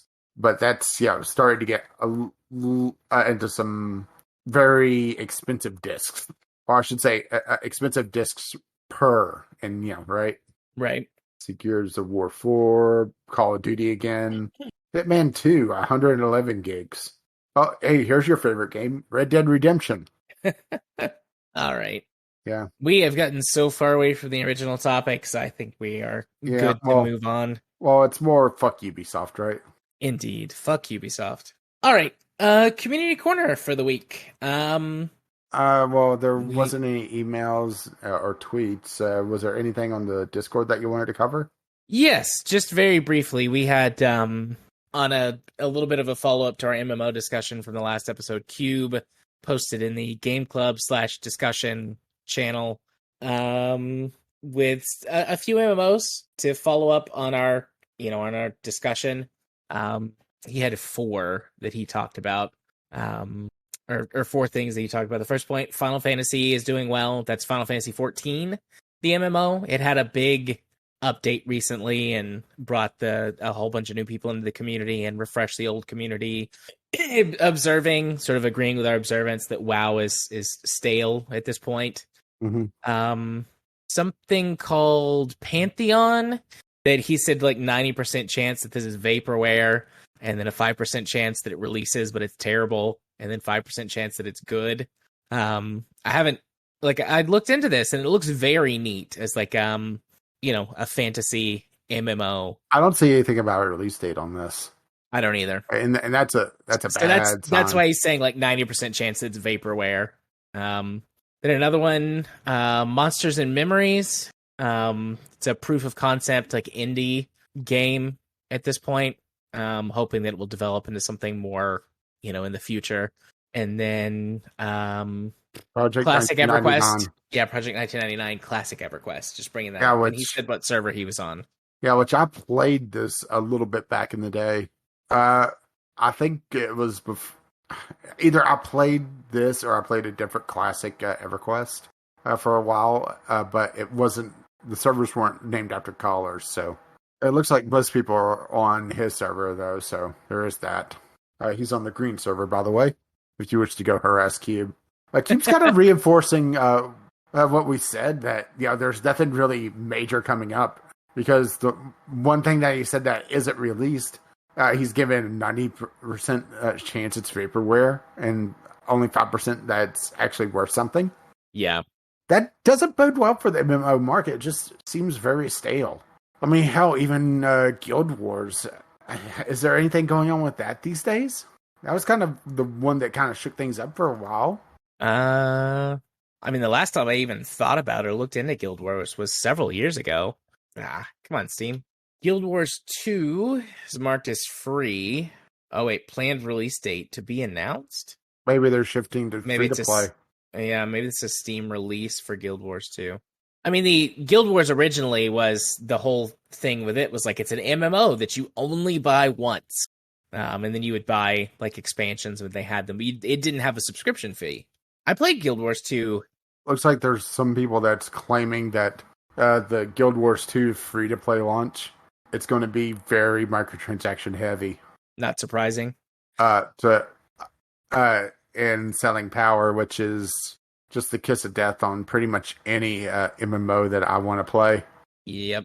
I played Guild Wars 2 something like 5 or 6 years ago. I was an engineer because they had guns, and I thought that was cool. You had to build stuff. And I played it for a while. It was all right, but in essence, it was an MMO. By the time I played it, there was nothing really groundbreaking to it except the whole model of like buy once and play it forever. I don't know if that's still true. I don't know if I could still go play it. I don't even know if I remember my account info. Maybe later I'll try and log in and see. Maybe. Right. Go down that rabbit hole. Yeah. But anyways, thanks for I told Cube that I would talk about it, bring it up and talk about it briefly, like the points that he made and the stuff that he listed. He was like, I'm not suggesting you do any of these for Game Club. And I'm like, no, I get it. Like, it says Game Club suggestions. Like, that was where you felt like it was if we can find to a decent free-to-play game, I wouldn't mind trying it for a month on Game Club. I mean, the last one we did was Crossout, if memory serves correctly. And it was actually fun for a while, but they just seem like most of the free-to-play games I try, especially ones that are in active, early access development, are fun for a while, then they do something. Yeah. I mean, I would happily play an MMO like Star Trek Online or something. I don't know how microtransaction heavy it is at this point. I think Star Trek Online is pretty microtransaction heavy, but as long as you stay out of PvP, it's not that big a deal. Yeah. I don't really do PvP very much. I played it when it came out. Like, I actually paid for a subscription for a while and enjoyed that. And then when it went free to play, I played it for a while.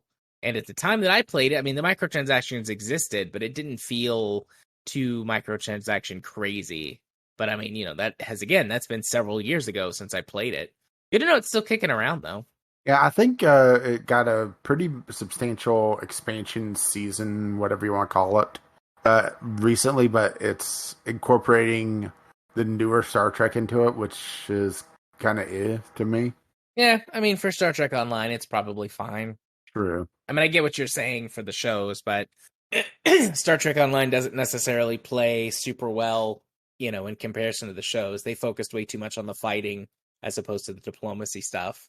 But I mean, I get it. Like, it's hard to design a video game that engages with all of those other pieces on an in-depth level, especially for an MMO. They knew what aspects that they wanted to focus on, and they stuck with it. Now I really want to play Star Trek Online again, though. I don't know if I know my account information for that game. Might have to start over. The one I tried to play, I actually was trying to play it with friends back in the day, was the Old Republic.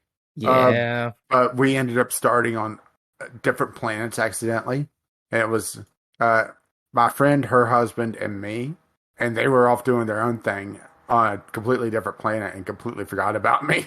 Well, the Old Republic is fucked anyways with how microtransaction laced it is these days. Yeah.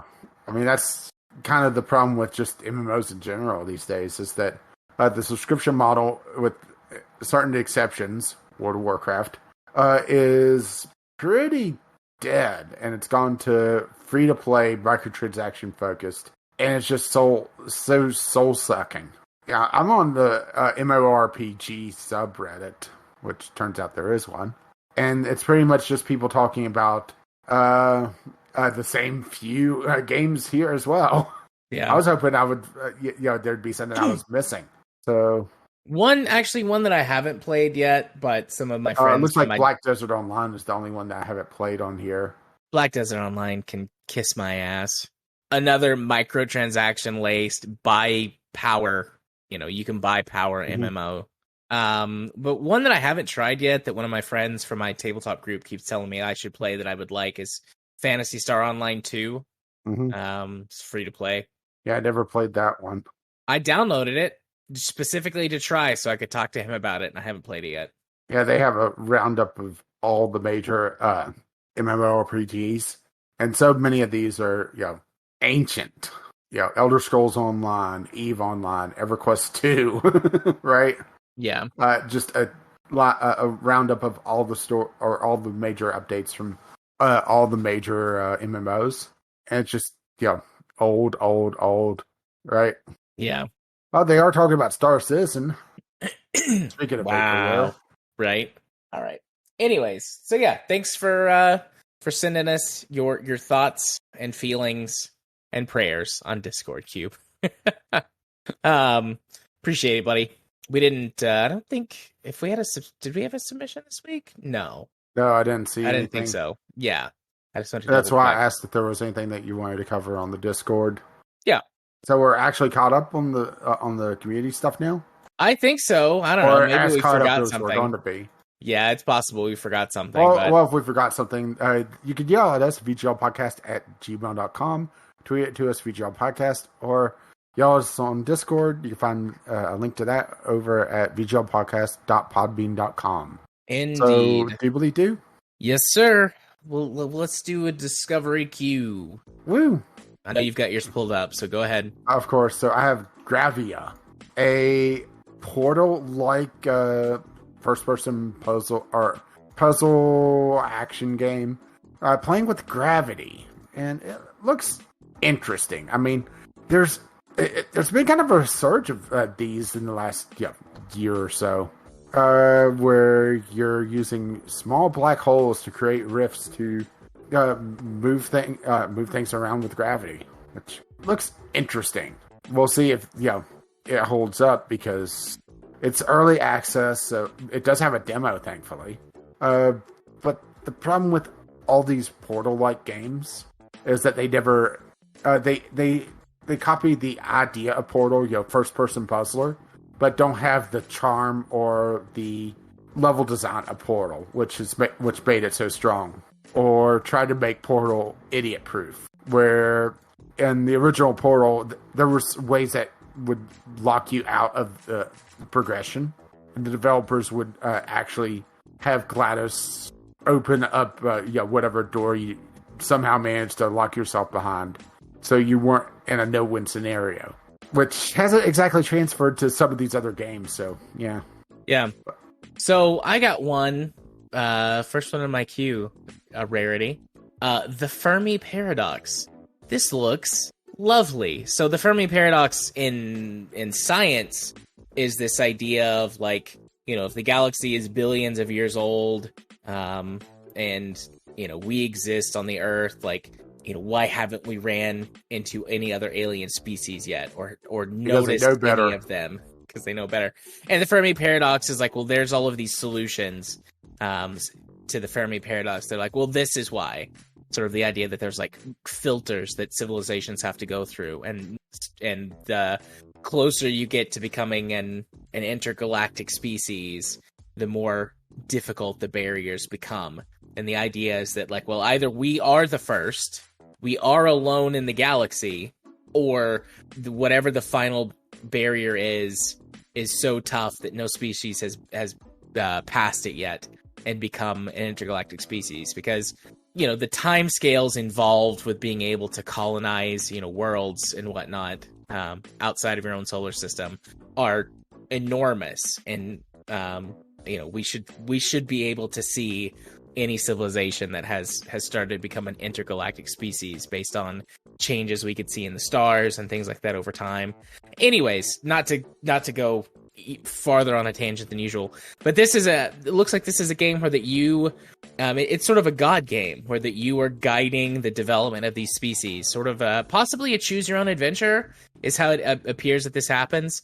And so these 10 different species go through development, and it'll pop up, and you get to do something to help decide how they as a species respond to whatever the issue is. Like climate change is one of them that I can just see here looking through. Well, we could just go to another planet, right?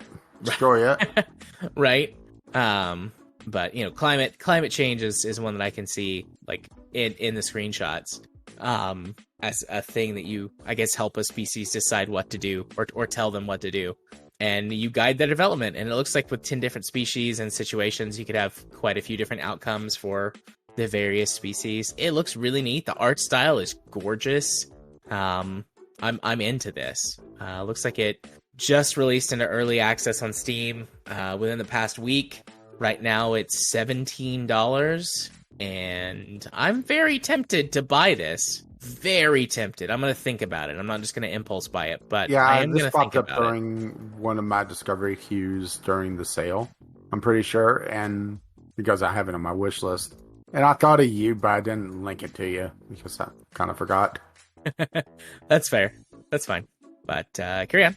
Okay, so fitting in my theme of corporate games, I got The Company Man, a action platformer where you're a company man battling the corporate machine, and has a very impressive artwork on this.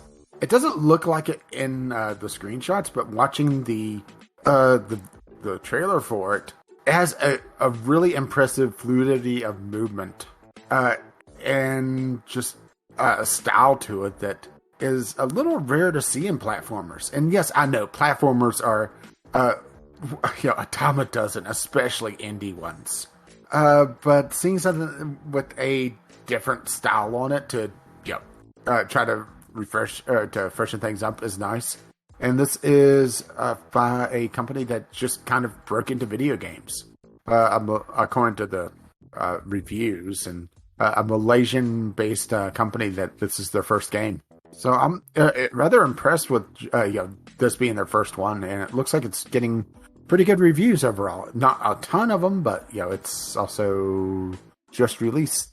Oh no, it released in May, so it's just not getting a lot of traction, which is a little sad considering just the how stylistic it is. Right. But also, like I said, it's in a very, very crowded genre. Right. No. So were you going to say something go else? for it. Okay. No, I was just going to say, not sure about the pricing, but yeah. Yeah. I got Police Simulator Patrol Officers. Welcome to Brighton. Join the police force of this fictitious American city and experience the day-to-day life of a police officer. Although I don't see any screenshots of you harassing, hurting, or murdering minorities, so probably not that accurate. Damn. Right. Couldn't resist letting my true feelings come out on that this one. was another one that I had pop up at some point. Oh no, No. I mean that one person does look a little brown, so That's fair enough.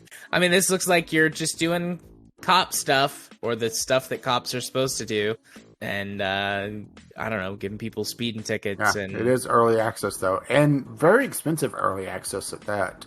yeah, $25. According to this, there's two modes. There's casual mode and simulation mode. So I guess casual is just like, I don't know. Go beat up somebody randomly. Well, then what's simulation mode? You have to drizzle a little cocaine on them. Let's see. Let's see. Dynamic traffic system. Yep, sure. Emergency situations that randomly pop up that you have to react to on a moment's notice. You can choose neighborhoods to patrol. With an intuition system, your police officer will be able to pick up on important clues during witness interrogations. Uh-oh. I don't know. So are you going to simulation yell mode. at him if you doubt him? I guess. You're going to tase him. Patrol officers offers, that's an awkward sentence to say, a simulation mode for experienced players looking for the most authentic experience. Okay, but what does that mean? Does the simulation mode mean I have to go back to the precinct and do paperwork for 6 hours before I can turn the game off? That sounds terrible. I don't do that know. in real life. Ask Spaceman. Right? Right? Or Ghost. I'm sorry, Ghost was the one that did GTA Police, right? Yeah. Okay, I can't remember. He did have to do paperwork. I I can't never remember could which- understand. I can't remember which one of them did it, so I just grabbed one at random. Yeah. Yeah, sorry, Spaceman. Yeah, who knows if this is what simulation mode is. It doesn't actually say. It's not that I see on the store page. It might right. be, have to respond to calls and that sort of thing.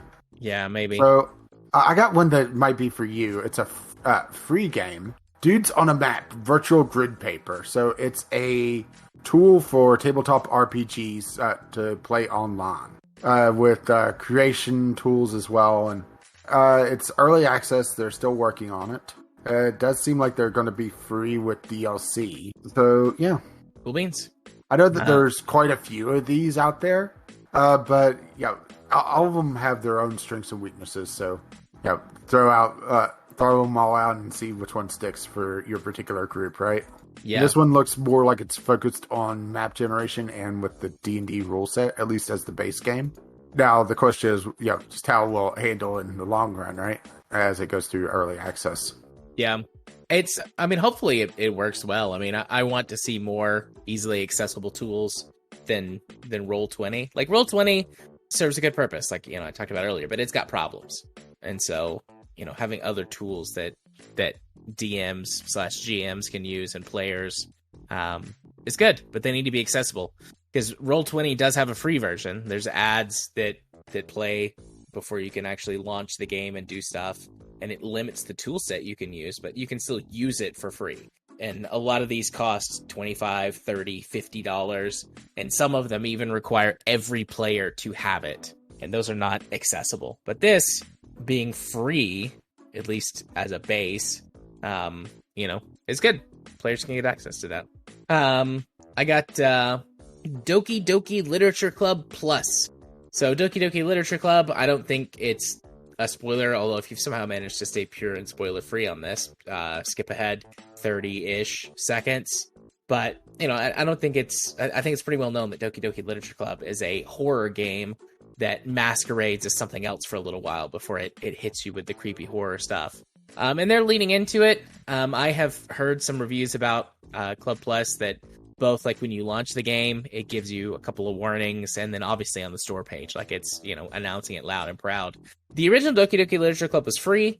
This costs money, but they're saying that they've added 6 new storylines to the game, as well as some new music, new art, and things that are unlockable in the game as part of buying this. It's also available on Switch. Obviously, this is the Steam version, but I know that you can get this on Switch. Now, it'll be interesting to see how the Switch version actually works, because some of the fourth wall breaking was going in and manipulating game files. They've got a fake desktop for that. Okay, I wasn't sure how they were doing it. Yep. When that happens, you can, like, quote unquote exit the game to a fake PC desktop. I mean, that's one way to do it, I guess. Yeah. I mean, I don't really know how else you could do it other than maybe, like, faking the Nintendo interface, but that would be challenging at best. Because, I mean, with PC, it's seamless, because you just go into the files and delete the one that you're supposed to. Mm-hmm. And then the game registers that you've done that and makes the changes that it needs to. I should replay Doki Doki Literature Club. I've actually never played it. It didn't seem like my cup of tea. It's psychological horror as opposed to, like, jump scary, like, horror. And so it certainly got some creepiness and very, very, very heavy themes.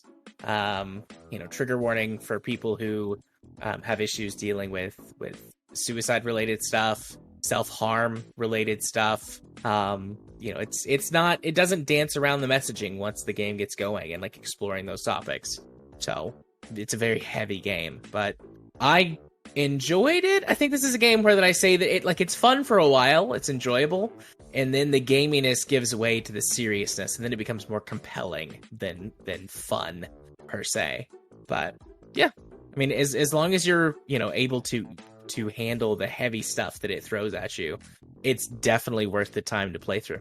So I got a weird one that I nearly didn't put on the queue, but now what the hell? Landlord of the Woods. You're 25 Okay. and you feel like all your peers are ahead of you in life, so you apply for a new job to try to find some sort of meeting. Your new career is filled with physics-based puzzles, hand-drawn art, and a cute little story. I mean, just looking at the trailer, it has some weird puzzles and art style going on. It makes me wonder what the hell is going on here. Yeah. And that's kind of the draw, and especially at a whole 59 cents in the Steam sale.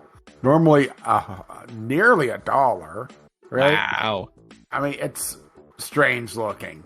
A strange looking art style that kind of just, what the hell is going on, right? Yeah.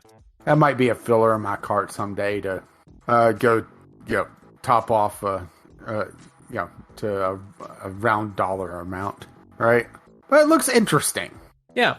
So I got something called Vitalam, The Golden Horde. This game is free to play. Looks like it's a student project that they released on Steam for free. It's a real-time strategy game set in 13th century Europe. It's about the Mongolian invasion, and you're trying to defend against the Mongolians. Looks like there's some, it's a real-time strategy game, so there's base building, creating units, and fighting.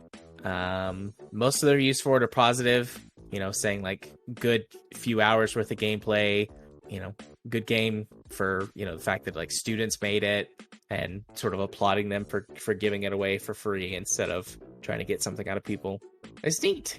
Let's see. Golden Horde is a student... Here it is. Golden Horde is a student project created by Castle Roaches, which is part of Breda University of Applied Sciences. I'm probably going to play this, especially since it's free. It looks good. Graphics look good.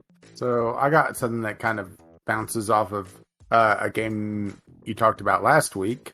Sunshine Heavy Industries. A spaceship building game where you launch a bunch of dweebs into space and try to manage customer demand, juggle budget, and ship performance out and survive the questionable decision-making skills of your business partner. Okay. I'm interested in that. It's a 2D spaceship builder. It's not as complex as Starship Corporation. Mind you, may have bought that in my Steam sale splurge. Nice. Well done, sir. Well done. Well, it's been on my wish list for years. But it's very similar to it, only in a 2D style where you have to build ships to meet demands, manage crew, and also some sort of business management as well. 100 different parts, early access, 50 story levels with more being added in every patch. A charming story with a cast of colorful space dweebs, and that's their words. Looks neat. Yeah, very cute. I am. It's not on sale, but it's also still in active development, so I don't have any problem with that one. So you got one? Yes. I'm still trying to figure out exactly what this is, and I'll put a link though. Sorry, I was getting there. I got a little distracted by Sunshine Heavy Industries. Yeah, you're totally going to buy that, aren't you? Probably. Not right now, though. All right, Swords of Legends Online. Speaking of our MMO discussion from earlier, what I'm trying to figure out is if this is more Dynasty Warriors or not, and just several of the screenshots are showing you with like a party of warriors, or a couple of the screenshots. Actually, the way that's done makes me think of like free to play like battle royale games with everyone lined up there. All the battle royale is not one of the tags. Anyways, Sword of Legends, action MMORPG set in a breathtaking fantasy world with sophisticated combat mechanics and a unique storyline based on Chinese mythology. So that would be neat. I mean, Chinese mythology, there are a lot of cultural histories, and mythos that don't really get explored in games. Especially in the West. Explored. Yeah, especially in the West. So if this game is good, it would be interesting. I would like to see, some of that story. I'm still trying to gain access to your very own floating island to build a temple on. That sounds very much like player housing. Well, yeah, player housing, but also what was it? It started with a W. It was supposed to be like the hardcore classic MMO game, and it is gone now. What? Wild? No, I don't know. It doesn't matter. It's like a sci-fi. Wildstar. Thank you. It took me a moment to remember it. It gives me Wildstar vibes. Yeah, we're probably the only ones that's going to remember it. Yeah, Chinese Wildstar vibes. It's a shame because Wildstar combat-wise did some interesting things, but they just on the business side of things, just right. Yeah, there's an MMO though, so yeah. Go ahead. Okay, so I got Acheon. And this is a game I had trouble figuring out what it was until I started reading the comments because they did not sell this good at all. It's essentially a knockoff Pokemon Snap, only in a more like whimsical universe. Yeah. So it's an on-rails shooter where you're taking photographs with looks like a bit more of an RPG element in it as well. Or I should say more of a story, plus as you progress, you befriend some of the characters. So a little bit more story heavy, a little bit more RPG-esque. It's not terribly expensive. It released last month. So yeah. But there's not a lot of games that really take on Pokemon in general, let alone Pokemon Snap. So yeah. It does look like you could do quite a bit with the photography sim as well. And some sort of rhythm game in it as well. Not sure what's going on there. So yeah, looks like a little bit more than just a Pokemon Snap knockoff. Right. Well, that's a porn game where the breasts are exposed for my pleasure, but that I can't put on our list. Okay. Dungeons and Dragons Dark Alliance. This is the last one on my queue. I have heard good things about this game. I have not played it. It's on Game Pass, actually. If you have Game Pass, you can play this right now and not have to play for it. Dark Alliance. But it is a more action-heavy Dungeons and Dragons game, an action RPG. So the most recent D&D game that I'm aware of was the MMO, which kind of had some actiony aspects to it, but it wasn't a WoW clone per se, but there were lots of aspects of it that were very clearly ripped out of WoW and similar MMOs. And this is, a third-person action RPG with just D&D classes in it, and spells and effects and stuff. But it looks neat. I like D&D. I like fantasy stuff. Yeah, the last 4 things on my queue were just all either terrible or porn games or terrible porn games. So I'm done. Can never have enough of those. Yeah, that was the last of my queue. So wow. Well, it's because I didn't do discovery queue for ages. So right. Yeah. 3, 4, 5, 6. You've got 6, and I've got 1, 2, 4, 5, 6. Hey, we matched. So maybe go get something else. Nah. Hey, Rage. Why don't you hit them on the socials? Well, I've been Caffeine Rage. You can find me on Twitter, Gaming with CR, or you can be my friend on Steam, Caffeine Rage. And you've been? Gaming Psychologist. You can find me on the YouTubes by searching for Gaming Psychologist, on Twitter at JMA4707. And you can be my friend on Discord or talk to me, JArthur4707. Same on Steam. I am open all the time to conversations. And hey, the password's back, because I completely forgot to do it last week because I'm out of practice. If you wish to let them know exactly what episode of the podcast you're coming from, the password for this week is shitty names. Yep, makes sense. Yeah, damn. I'm not sure who's worse at this point. Yes. Although I'm sure Jared's going to make it even worse with the name of this episode. Probably. I'll have to think about it for a minute, but I could come up with something that's bad. Think about it for a minute. I mean, that's more effort than you usually put in. That's true. Very true. Speaking of effort, if you were to put forth an effort and contribute, you can do so vglpodcast@gmail.com with your letters, voicemails, game-related topics, or tweet them to us, vglpodcast, or drop by the Discord, which you can find a link to that, as well as all our other stuff, the RSS feed, the show notes, over at vglpodcast.podbean.com. And if you was to spread the love, you can find us on your podcatcher of choice. Our lovely, lovely patrons have made this madness possible. You can find out more at patreon.com/VGLpodcast. And our intro and outro music is Underground, Mac and McLeod. And our Discovery Cube music is Doobly Doo by the same artist, both of which can be found at incompetech.com. And as always, as his lovely music starts to roll across my voice, bye-bye now. See you next time. Bye-bye.